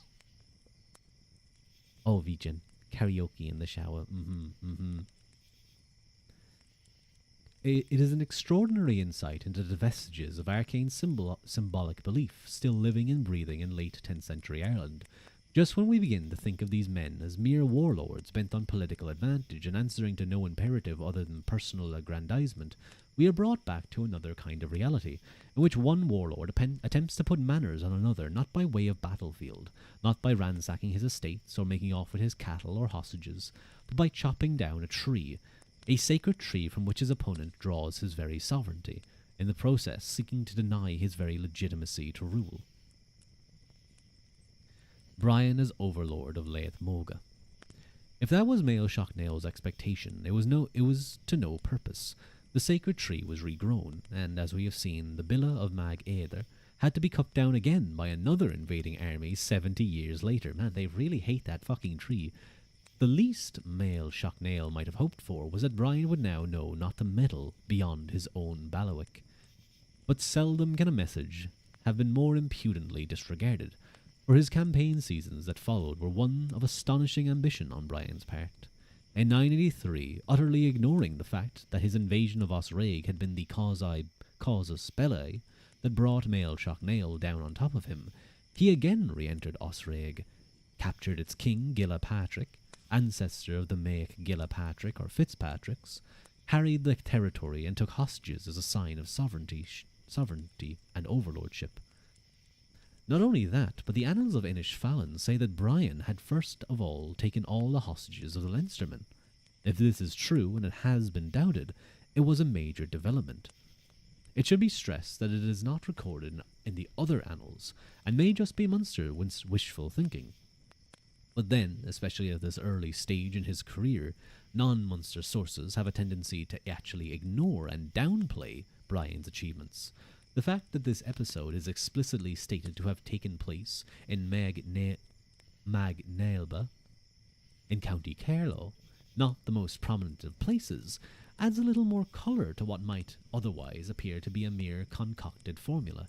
The Koga, needless to say, picked up the Inishfallen account, and duly noted that this alleged submission by the men of Leinster, following that of Osraig, meant that Brian was thus the king of Leath Moga, Amlaeg Shin Barry Lethi Morga Brian. Karaoke in the shower, absolutely. You need to clean your room, clean it good, slow and steady. It is a case when you clean your room, oftentimes it's not as messy as it looks. You just gotta take your time, and it'll be cool, it'll be all good. Extremely sick and mentally not able to do any more work. Do your best, Lila. One could dismiss this as propaganda, except that the Coga then appends the credible detail that two of kings of Leinster came into his house, submitted to Brian, namely Donal Clohan and Tuathal, the king of the western Liffey Plain, or Rig Iher Liffey. This act rings true, although Tuathal is an error for Dunleag MacTual. Tuathal, ancestor of the Tuathal or O'Tools, died as king of Muirdig and overking of Leinster in 958. As we know, the convention was that the title King of Leinster rotated among three different branches of the great dynasty of the Dunleag. And so after Tuathal's death, it went first to an Ui Duncada prince, and then to an Felain claimant, before it reverted to Tuathal's son, Aguera, in 972. When Aguera was killed by the Norse of Dublin in 978, the title went to Donal Clohan of Duncada, the man who, the Coga claims, submitted to Brian in 983. That Donal Clohan might have felt compelled to do so is not in the least remarkable. He had only a brief and troubled reign. He was captured by the Norse in 979, shortly after assuming the role. His son Browan was also captured and then killed by them in 980. He secured his own release from captivity when Dublin was stormed by Mael Shocknail in 981, but in the very year in which he made his supposed submission to Brian, Donal Clohan, allied with the Norse of Waterford, was roundly defeated in battle by Mael Shocknail, who was allied with the Norse of Dublin. Presumably, it was this vulnerability that led him to submit to Brian that year, in the hope of some protection. You just put on some muick, scream through the whole ass street, and do me silly work. It's how I regulate your pressure. Good luck. And if Donal Clohan had been allied with the Waterford Norse in 983 when Mael Shocknail was linked to those of Dublin, it is surely relevant that the following year Brian too was in Waterford, forming an alliance aimed at an attack on Dublin. In other words, if Brian and Donal Clohan shared allies, the Waterford Norse, and enemies, Mael Shocknail and the Dublin Norse, it is not in the least unlikely that Donal Clohan had become Brian's man. Donal, however, was murdered by other rival Leinster dynasts, including the Chenslaig of South Leinster in 984, and it is perhaps not coincidental that Brian launched an invasion of Leinster at this point, coordinated with a strike by the Waterford Norse on the Chenslaig, retribution perhaps for their slaying of Donal Clohan. Sorry, I gotta stretch a little. Also, bearing in mind that regular tripartite alternation of the overkingship, because Donal Clohan was of the Ua Duncada, and because his immediate predecessor had been an Aguera MacTual of Ua Muirdig, the man who had considered himself the Rig Damna, the next in line was Mael Morda MacMurchada of Ua Felain, the king of Leinster who died opposing Brian at Clontarf. In such circumstances, one can imagine the Ua Muirdig claimant, Dunleag MacTual, throwing in his lot with Brian, on the off chance of inheriting the title himself. It was indeed the Ua Muirdig representative who, according to the Coga, joined Donal Clohan in submitting to Brian in 983, which seems far from impossible, or improbable. And if we are to believe this, then perhaps it is more reasonable to accept them than to reject the contention by the Inishfallen analyst that the weak and exposed kingdom of Leinster did indeed submit to Brian in 983, and perhaps we should imagine that it was at this point that Brian secured as his new wife Gormlay, the recently widowed sister of Mael Morda of Ua Felain. Thank you, Haru, for the hydrate. I actually will go and Do I have any water? I don't think I have any water, so I'll go fill it up real quick. I'll be back in 2 secondo. Where's my BRB text? There we go.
Girl, why the fuck did you move? I actually was grabbing something and I just happened to do it at the exact time you poked me, so it wasn't even an intentional move. Get absolutely destroyed, Haru. Get dunked on. Let me take a sip now.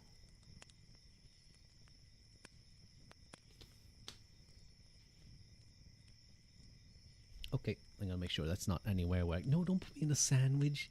Don't put me in a sandwich. Why? Why in the sandwich? That's so mean. Fuck you, you can't escape this. I'm gonna get butter on my face. I had a really good sandwich today, by the way. It was just like... Sometimes you get sandwiches from the delis and they're like... I bet I would make a good sandwich. Look at me. Look how much sandwich. Look how much Ruadh you get in the sandwich. You get the entire head. No, you get the entire face. Yeah. Hello, Meister VT. Welcome in. Welcome in. My microphone is falling again. No. Stop it. There we go. I hope you're doing well, Meister. Girl, get yourself an... I know I need to. I really need to. After stream, I should do it first thing. Hello. Oh, that's cute. It's a cute heart. So yeah, let's continue with our reading, though. I do apologize, guys, for like the weird names, and it's probably very difficult. Even at times, I'm finding it difficult to be like, wait, who's who again? Obviously, I know Ireland, so I have a rough idea of where things are. You guys, it's probably very difficult, but hopefully you're at least following, like, Brian's doing pretty well.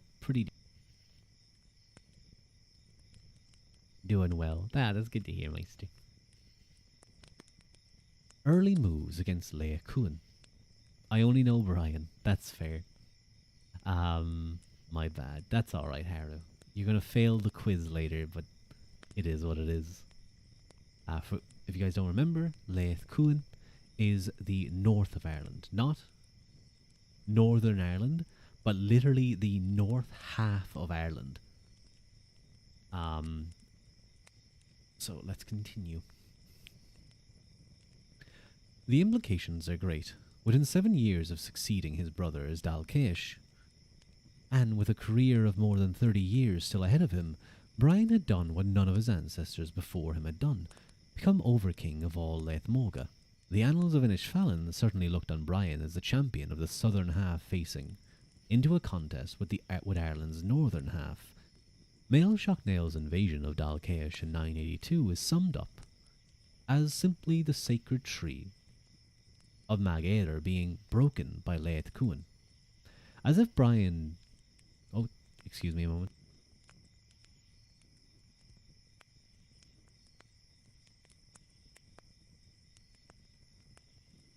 I will have to be a little bit quieter. This should be okay. And if Brian did become the master of Leith Moga in 983, it would provide a context for his next most daring manoeuvre yet.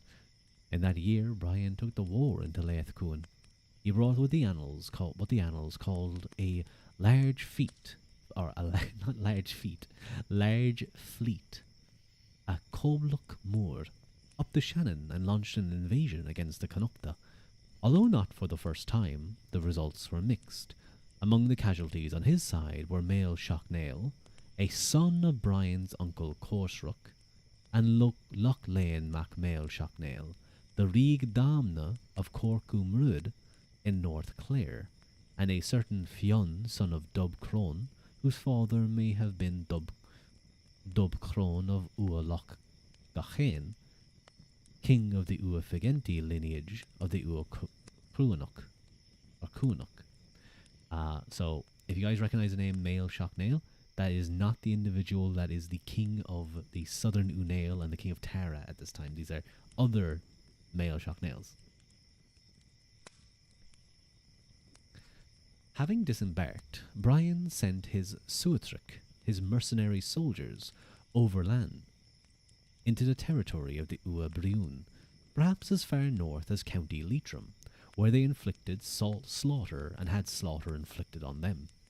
And this less than happy conclusion did not prevent him from venturing into Leith Cuan the following year, for which the Four Masters report that Brian undertook the ravaging of western Meath. If this is true, and it is not recorded in any other...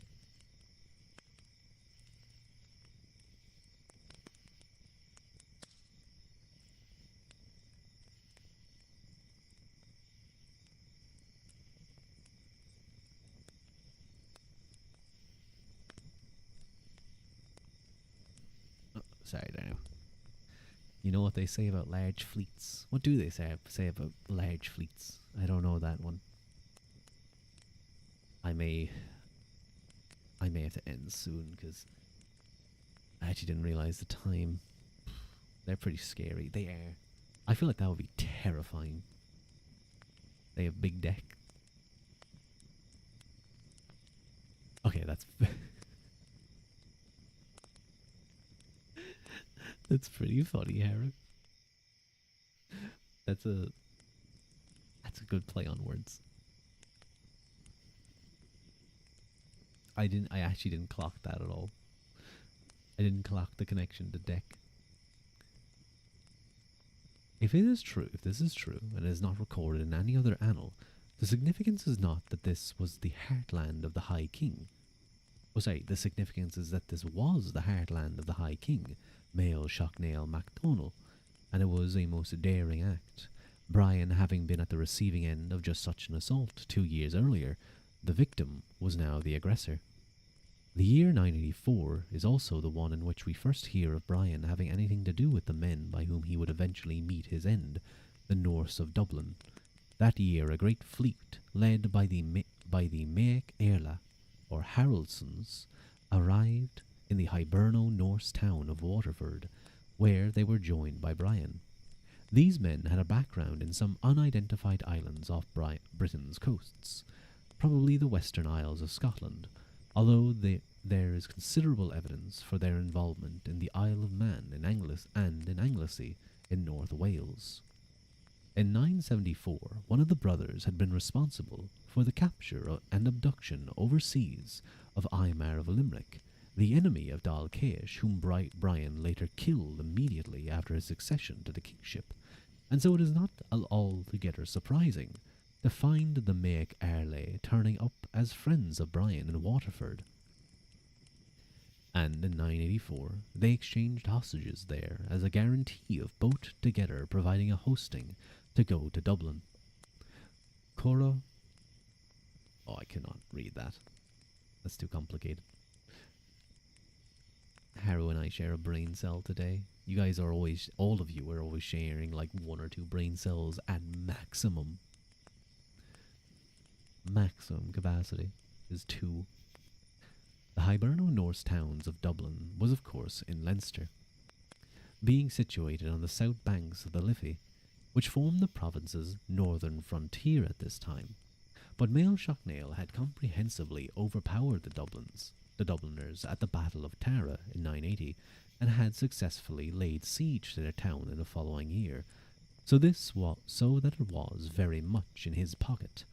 Undoubtedly, Brian, as the new master of Leinster, regarded Dublin as subject to his overlordship, and the proposed expedition would have given effect to this, although no such assault seems to have materialized. Instead, we are told that the Munstermen assembled their army and marched to Maeglagan, in which was situated Slieve Merrick, the hilly plateau of Slieve Margie, County Laois, and in what seems to have been a coordinated strike, the foreigners overcame the Ua Chenslaig and, quote, they went over the sea. It is just possible that this means that the vanquished foes of the Ua Chenslaig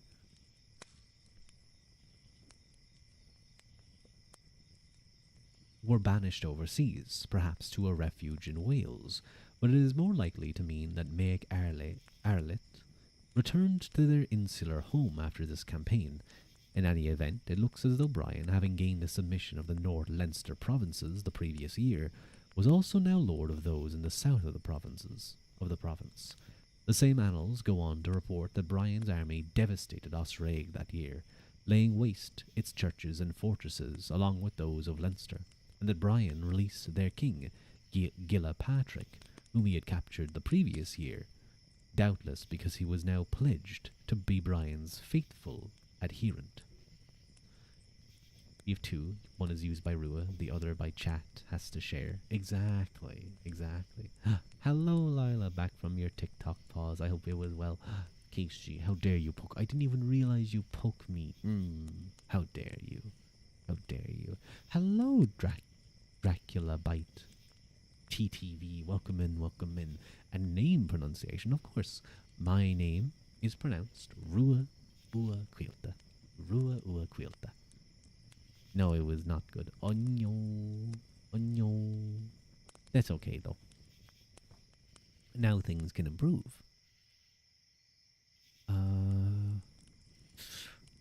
How much can they improve, though? We'll say they can improve for another 10 to 15 minutes. I hate myself, but that doesn't matter. That's okay, Lila. Internal opposition. By 985, Brian MacKennetig had enjoyed 9 years of extraordinary success as King of Dalkesh. While 1 or 2 of his more overconfident adventures had led to the needless loss of valued lieutenants, he had nonetheless firmly established his dominance over the now humbled Oanocta, appearing supreme throughout Munster, with control of the Viking-founded towns of Limerick and Waterford, whose fleets, more so than indigenous Dalkesh naval capacity, were ferrying his armed forces into campaign. He displayed little mercy towards a recalcitrant Osraig, although we must treat as a manifest indication of character his decision to imprison rather than execute its king, and to free him from when circumstances were right. This is surely suggestive of the wisdom and magnanimity that wins loyalty, as opposed to the overbearing brutality that only leads to begrudging obedience. You're gonna throw a lot of this stuff away tomorrow, not even looking at it. That can often be like one of the best feelings when you clear out something.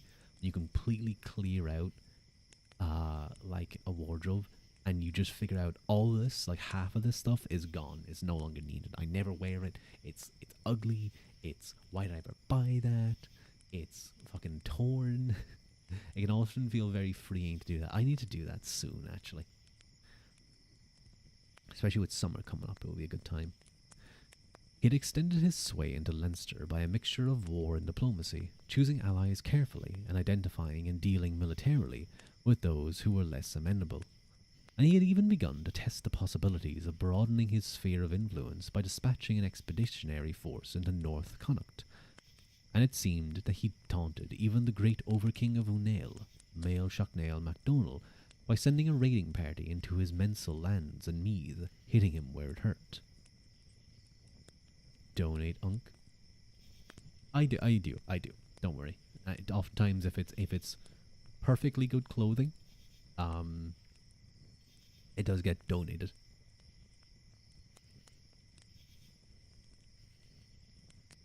I will not donate my Unk. You will donate your uncle.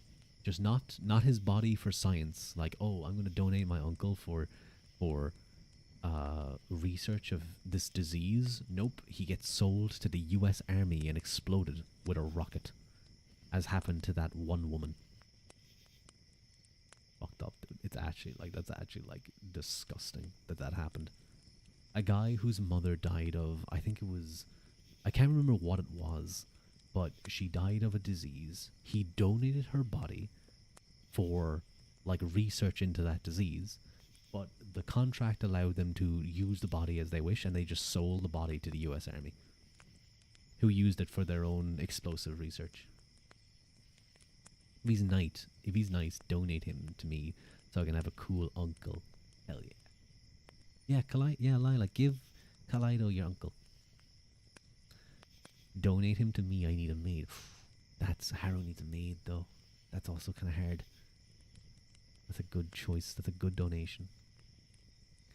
It was all astonishingly successful, but then in mid-980s, we begin to see signs of vulnerability, weakness and danger. It began in 985 when the people known as the Déisi Mumon in County Waterford and in South Tipperary, who was vassals of the King of Munster, should now have been loyally subject to Brian, launched a raid on Brian's mercenaries, making off with 300 cows. There must have been more to it than this jejune entry reveals, because Brian's response was a full-scale invasion of Déisi territory in revenge. Idrestar Brian na Déisi da Digal, so that he chased Donal, son of Phelan, as far as Waterford, and the whole of the Déisi was destroyed. Agus Cora Loeta na Déisi Illa. The Koga is evidently speaking of this incident, as it reproduces some of the same language, when it adds of Donal, king of the Déisi, ancestor of the Ua Phelan, Phelans and Whelans, that Brian banished from Waterford the man who had forced the war on him. This, then, was no mere cattle-bustling raid, but a rebellion which had been repressed and required, which had required suppression. Vaguely, research can mean anything, and some bad actors take advantage of that. Good night, Casey. Have a good sleep. He's gonna clean the walls. Then this guy can't pick up a towel because of his back. Yeah, Harrow, give him like one of those long squeegee sticks, and then he can do it from sitting down. He'll be fine. The Koga then adds, as if it happened immediately thereafter, that Brian took the hostages of all Munster and of all the main churches of Munster, that they should not receive outlaws or robbers in the churches. Rogab Bragti Erds Kel Mumon na Fagbatis Merlig na Fogli Edins na Caleb. But this is the episode that is recorded in the Annals of Inishfallen as occurring 2 years after, in 987, to the effect that there was a hosting of Brian MacKennedy across Desmoor, and he took the hostages of Lismore, Cork and Emly, for the banishment of robbers and lawless people from them. It is not entirely clear what this was about. These churches were hugely powerful institutions. They had extensive estates, populated by their own tenants, that were not beyond putting armies into action to protect their interests. Don't poke me, Fox. How dare you? Also, hello, Foxes. Nice to see you. Get away from me. You're tired and relaxed. Well, that's the best time to go to sleep. I often make the mistake of like getting really tired, then using my phone for a little bit, and then waking completely up in bed. It's the worst.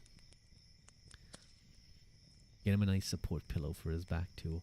It might be just, but I sync pain with people around me depending on what kind of pain it is. Oh, I think a part of that is probably you just becoming hyper aware of that part of your body, seeing them being in pain there. I have that happen sometimes. I have that thing as well. I don't know if I get this thing where sometimes if I see something that looks uncomfortable or painful or just not nice, I get this like tingling up the back of my legs. It like goes from, it usually starts at like the lower portion of my thigh and like works up the back. And like it's just like an uncomfortable tingle. I haven't gotten it in a while though. Probably good. Haven't seen it. Haven't seen anything that's required it.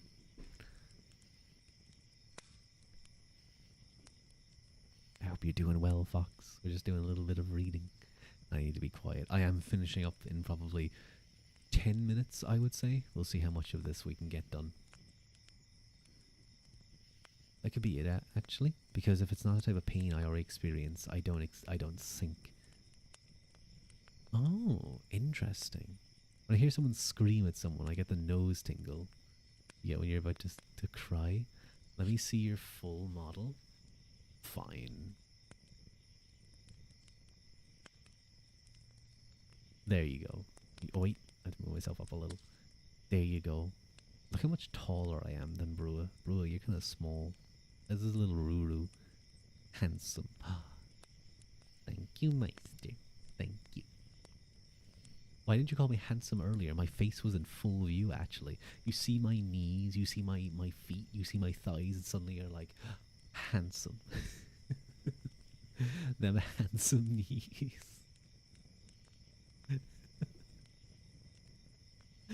Exactly.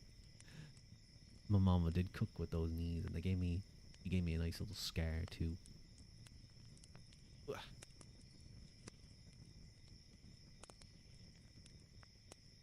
Where were we? There's something low-key cunty about the tunic. Face is nice too. Of course it is. Thank you. I don't know. It slays. It's cool as hell. Like really what you're saying, because this is based off of medieval Ireland. Now, of course, it doesn't look as good when you don't have the full garb, but this is based off of like old Irish clothing. Balena, the big flowy sleeves. So clearly, the silhouette is elegant. Thank you. I do like it. I do love it. He's naked underneath. You don't know that. You haven't seen under there. None of you have seen under there. Wait, actually, there was that one art. There was that one art. So you may have seen under it. Well, you saw through it, not under it. But I was washing, so it doesn't count. I was in the river. That he likes a breeze. Exactly. It's nice to be cool in Discord, guys. He's naked under his clothing, guys. Yeah, did you guys know you're all naked under your clothing? Fucking whores. Did you guys know there's a skeleton under your body? There's a skeleton inside you right now. Do you ever think about that? Do you ever think about the fact that there is actually a skeleton? Like, you have meat, the muscles, and there's a skeleton. Like, your skeleton. It's fucked up. Sometimes it pops into my head and I start picturing myself, like, removing parts of me and, like, what I look like underneath. It's, I bet you shower naked, you salute. Yes, of course. Oh, but I always want, like, I always thought, I know the Simpsons did this. They had, like, a massage or, like, a jacuzzi suit. And it was like this, it was like it's like a suit that covers your body and it just has warm water around you. Why are you imagining yourself getting taken apart, you weirdo? Because it's like under your skin and muscles lay the bone zone. That's right, guys. We're going to the bone zone. Anyway, let me get a little bit closer because there's not much left on this section. So I'm just going to finish this and then we'll finish off this chapter next stream, I think. But I don't think we're going to get too much further.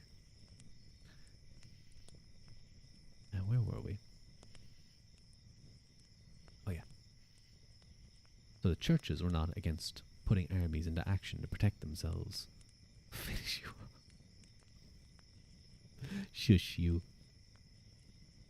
In the case of Lismore, Cork, and Emily in 987, Brian may simply have been acting as a responsible secular leader, anxious to ensure that church sanctuary was not being exploited to society's disadvantage by undesirables. But even this terse annal entry makes it clear that Brian had come to Des Mumu, or South Munster, at the head of an army, and in some respects as king of two of the Mumu, North Munster, butting in where he might not have been welcome.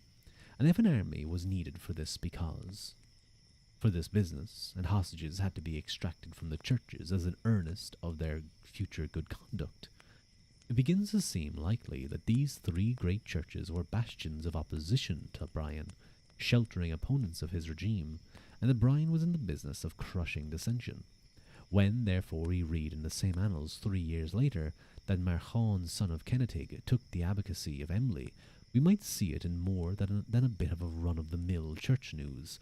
Emly was the most prestigious church in all of Munster, very closely associated with its former Owenucht kings. But even so, it is very rare for the annals to announce the election of its abbot. In this case, however, the new abbot was Brian's brother, and this, therefore, is a political appointment if ever there was one. Evidently, Brian was ensuring that it never again became a focus of dissent by handing its governance to someone on whom he could rely on. Now that he was entirely free from threats within his family at this stage in his career, now he was entirely free from threats from within the family at this stage of his career.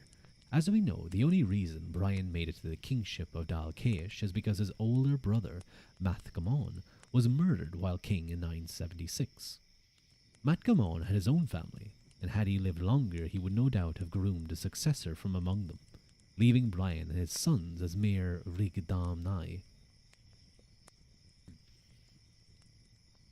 men eligible for the kingship, but denied it by circumstances. One can imagine, therefore, the bitterness felt by Mathgamon's son Aidh, who did indeed die in 1011, with the prestigious honorific title of Rig Damna Cashel. That his father's early death gave Brian and his offspring the opening to grab the title for themselves, denying Aidh the succession, probably because he was not yet of age. But when Aidh came of age, that resentment seemed to have spurred him to work to undermine his uncle's rule. Because we hear that in 986, a full decade after the death of his father Mathgamon, Aidh was taken into captivity by his uncle. Aidh Mac Mathgamon, the Cumric, la Brian Mac Kennethig. No further information is given, and we can do no more than speculate that Aidh had become a thorn in Brian's side at this juncture, a time, as we have seen, when Brian's vulnerabilities were being exposed on more than one front. Incidentally, one thing the episode does demonstrate is Brian's magnanimity. As in every other contemporary country, a normal way of dealing with familial opposition was to dispatch the irritant to his maker, and even lenient Irish kings would casually blind an opponent to render him unfit to rule. But no such fate befell Aidh Mathgamna, who lived for another quarter of a century, and as noted, died as one of the eligible for the kingship of Cashel in his own house in 1011. And then the next section is the resumption of raids against Leith Cuan. So again, Brian attempted to expand his influence beyond Munster and the southern half of Ireland into the High Kings region. But yeah, I think I'm going to leave it there for today. Yeah, I think that seems good to me, because it's getting kind of late and I need to be in bed pretty soon. I'm going to take a sip of water though, because it's on my throat, I can feel it.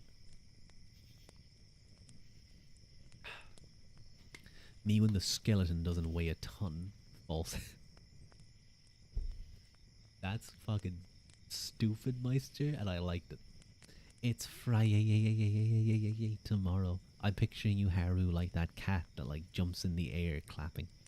Thank you so much for the stream. Thank you guys so much for joining me. It's always appreciated. It's always nice to be able to chill out and read. I'm still wondering if I still stick with this in ASMR, if I move to reading and writing.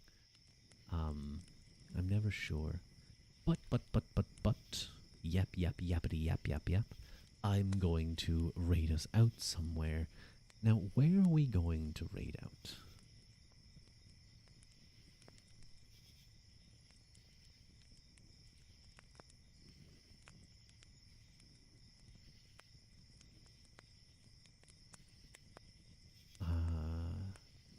No, that's ear licking. We won't raid into ear licking.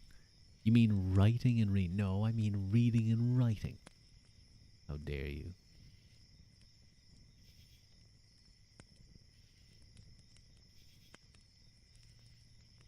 That's another liquor. Sorry guys, this might take a moment or two. I'm trying to raid into someone that isn't tonguing the microphone. It's fine if you're into that, but I don't want to raid you guys into that.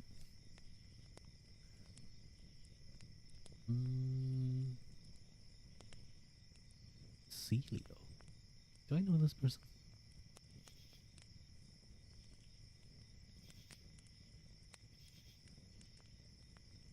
Wait, is this ear massage, or are they doing what I think? Oh, no, that is in fact the glurp gok, as Haru so wonderfully puts it.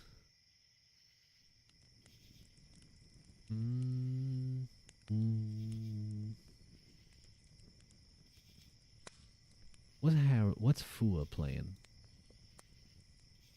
Because Fua's kind of soft spoken. Fua's very soft spoken. Oh god, wait, is he playing is Fua playing like a horror game? He does that from time to time. It looks like a horror game.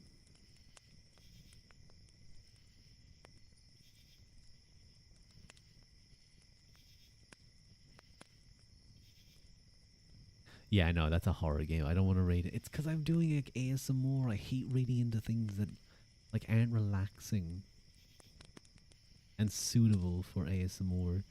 You know, it's like a weird thing with me. Oh wait, hang on. Oh, this is like a 3D model ASMR. I love these. I love the visual triggers they can do. So we're gonna read into Maruka Ko. Ooh, I think she's doing some happy right now because that sounds like happy. Very pretty model. I like the crown. I like the crown on their head. But yeah, we're gonna raid off into them. Thank you, Haru, for doing the sub raids. I still need to change. I need to change those emotes to something. Will she blow in your ear? Maybe. I like ear blowing.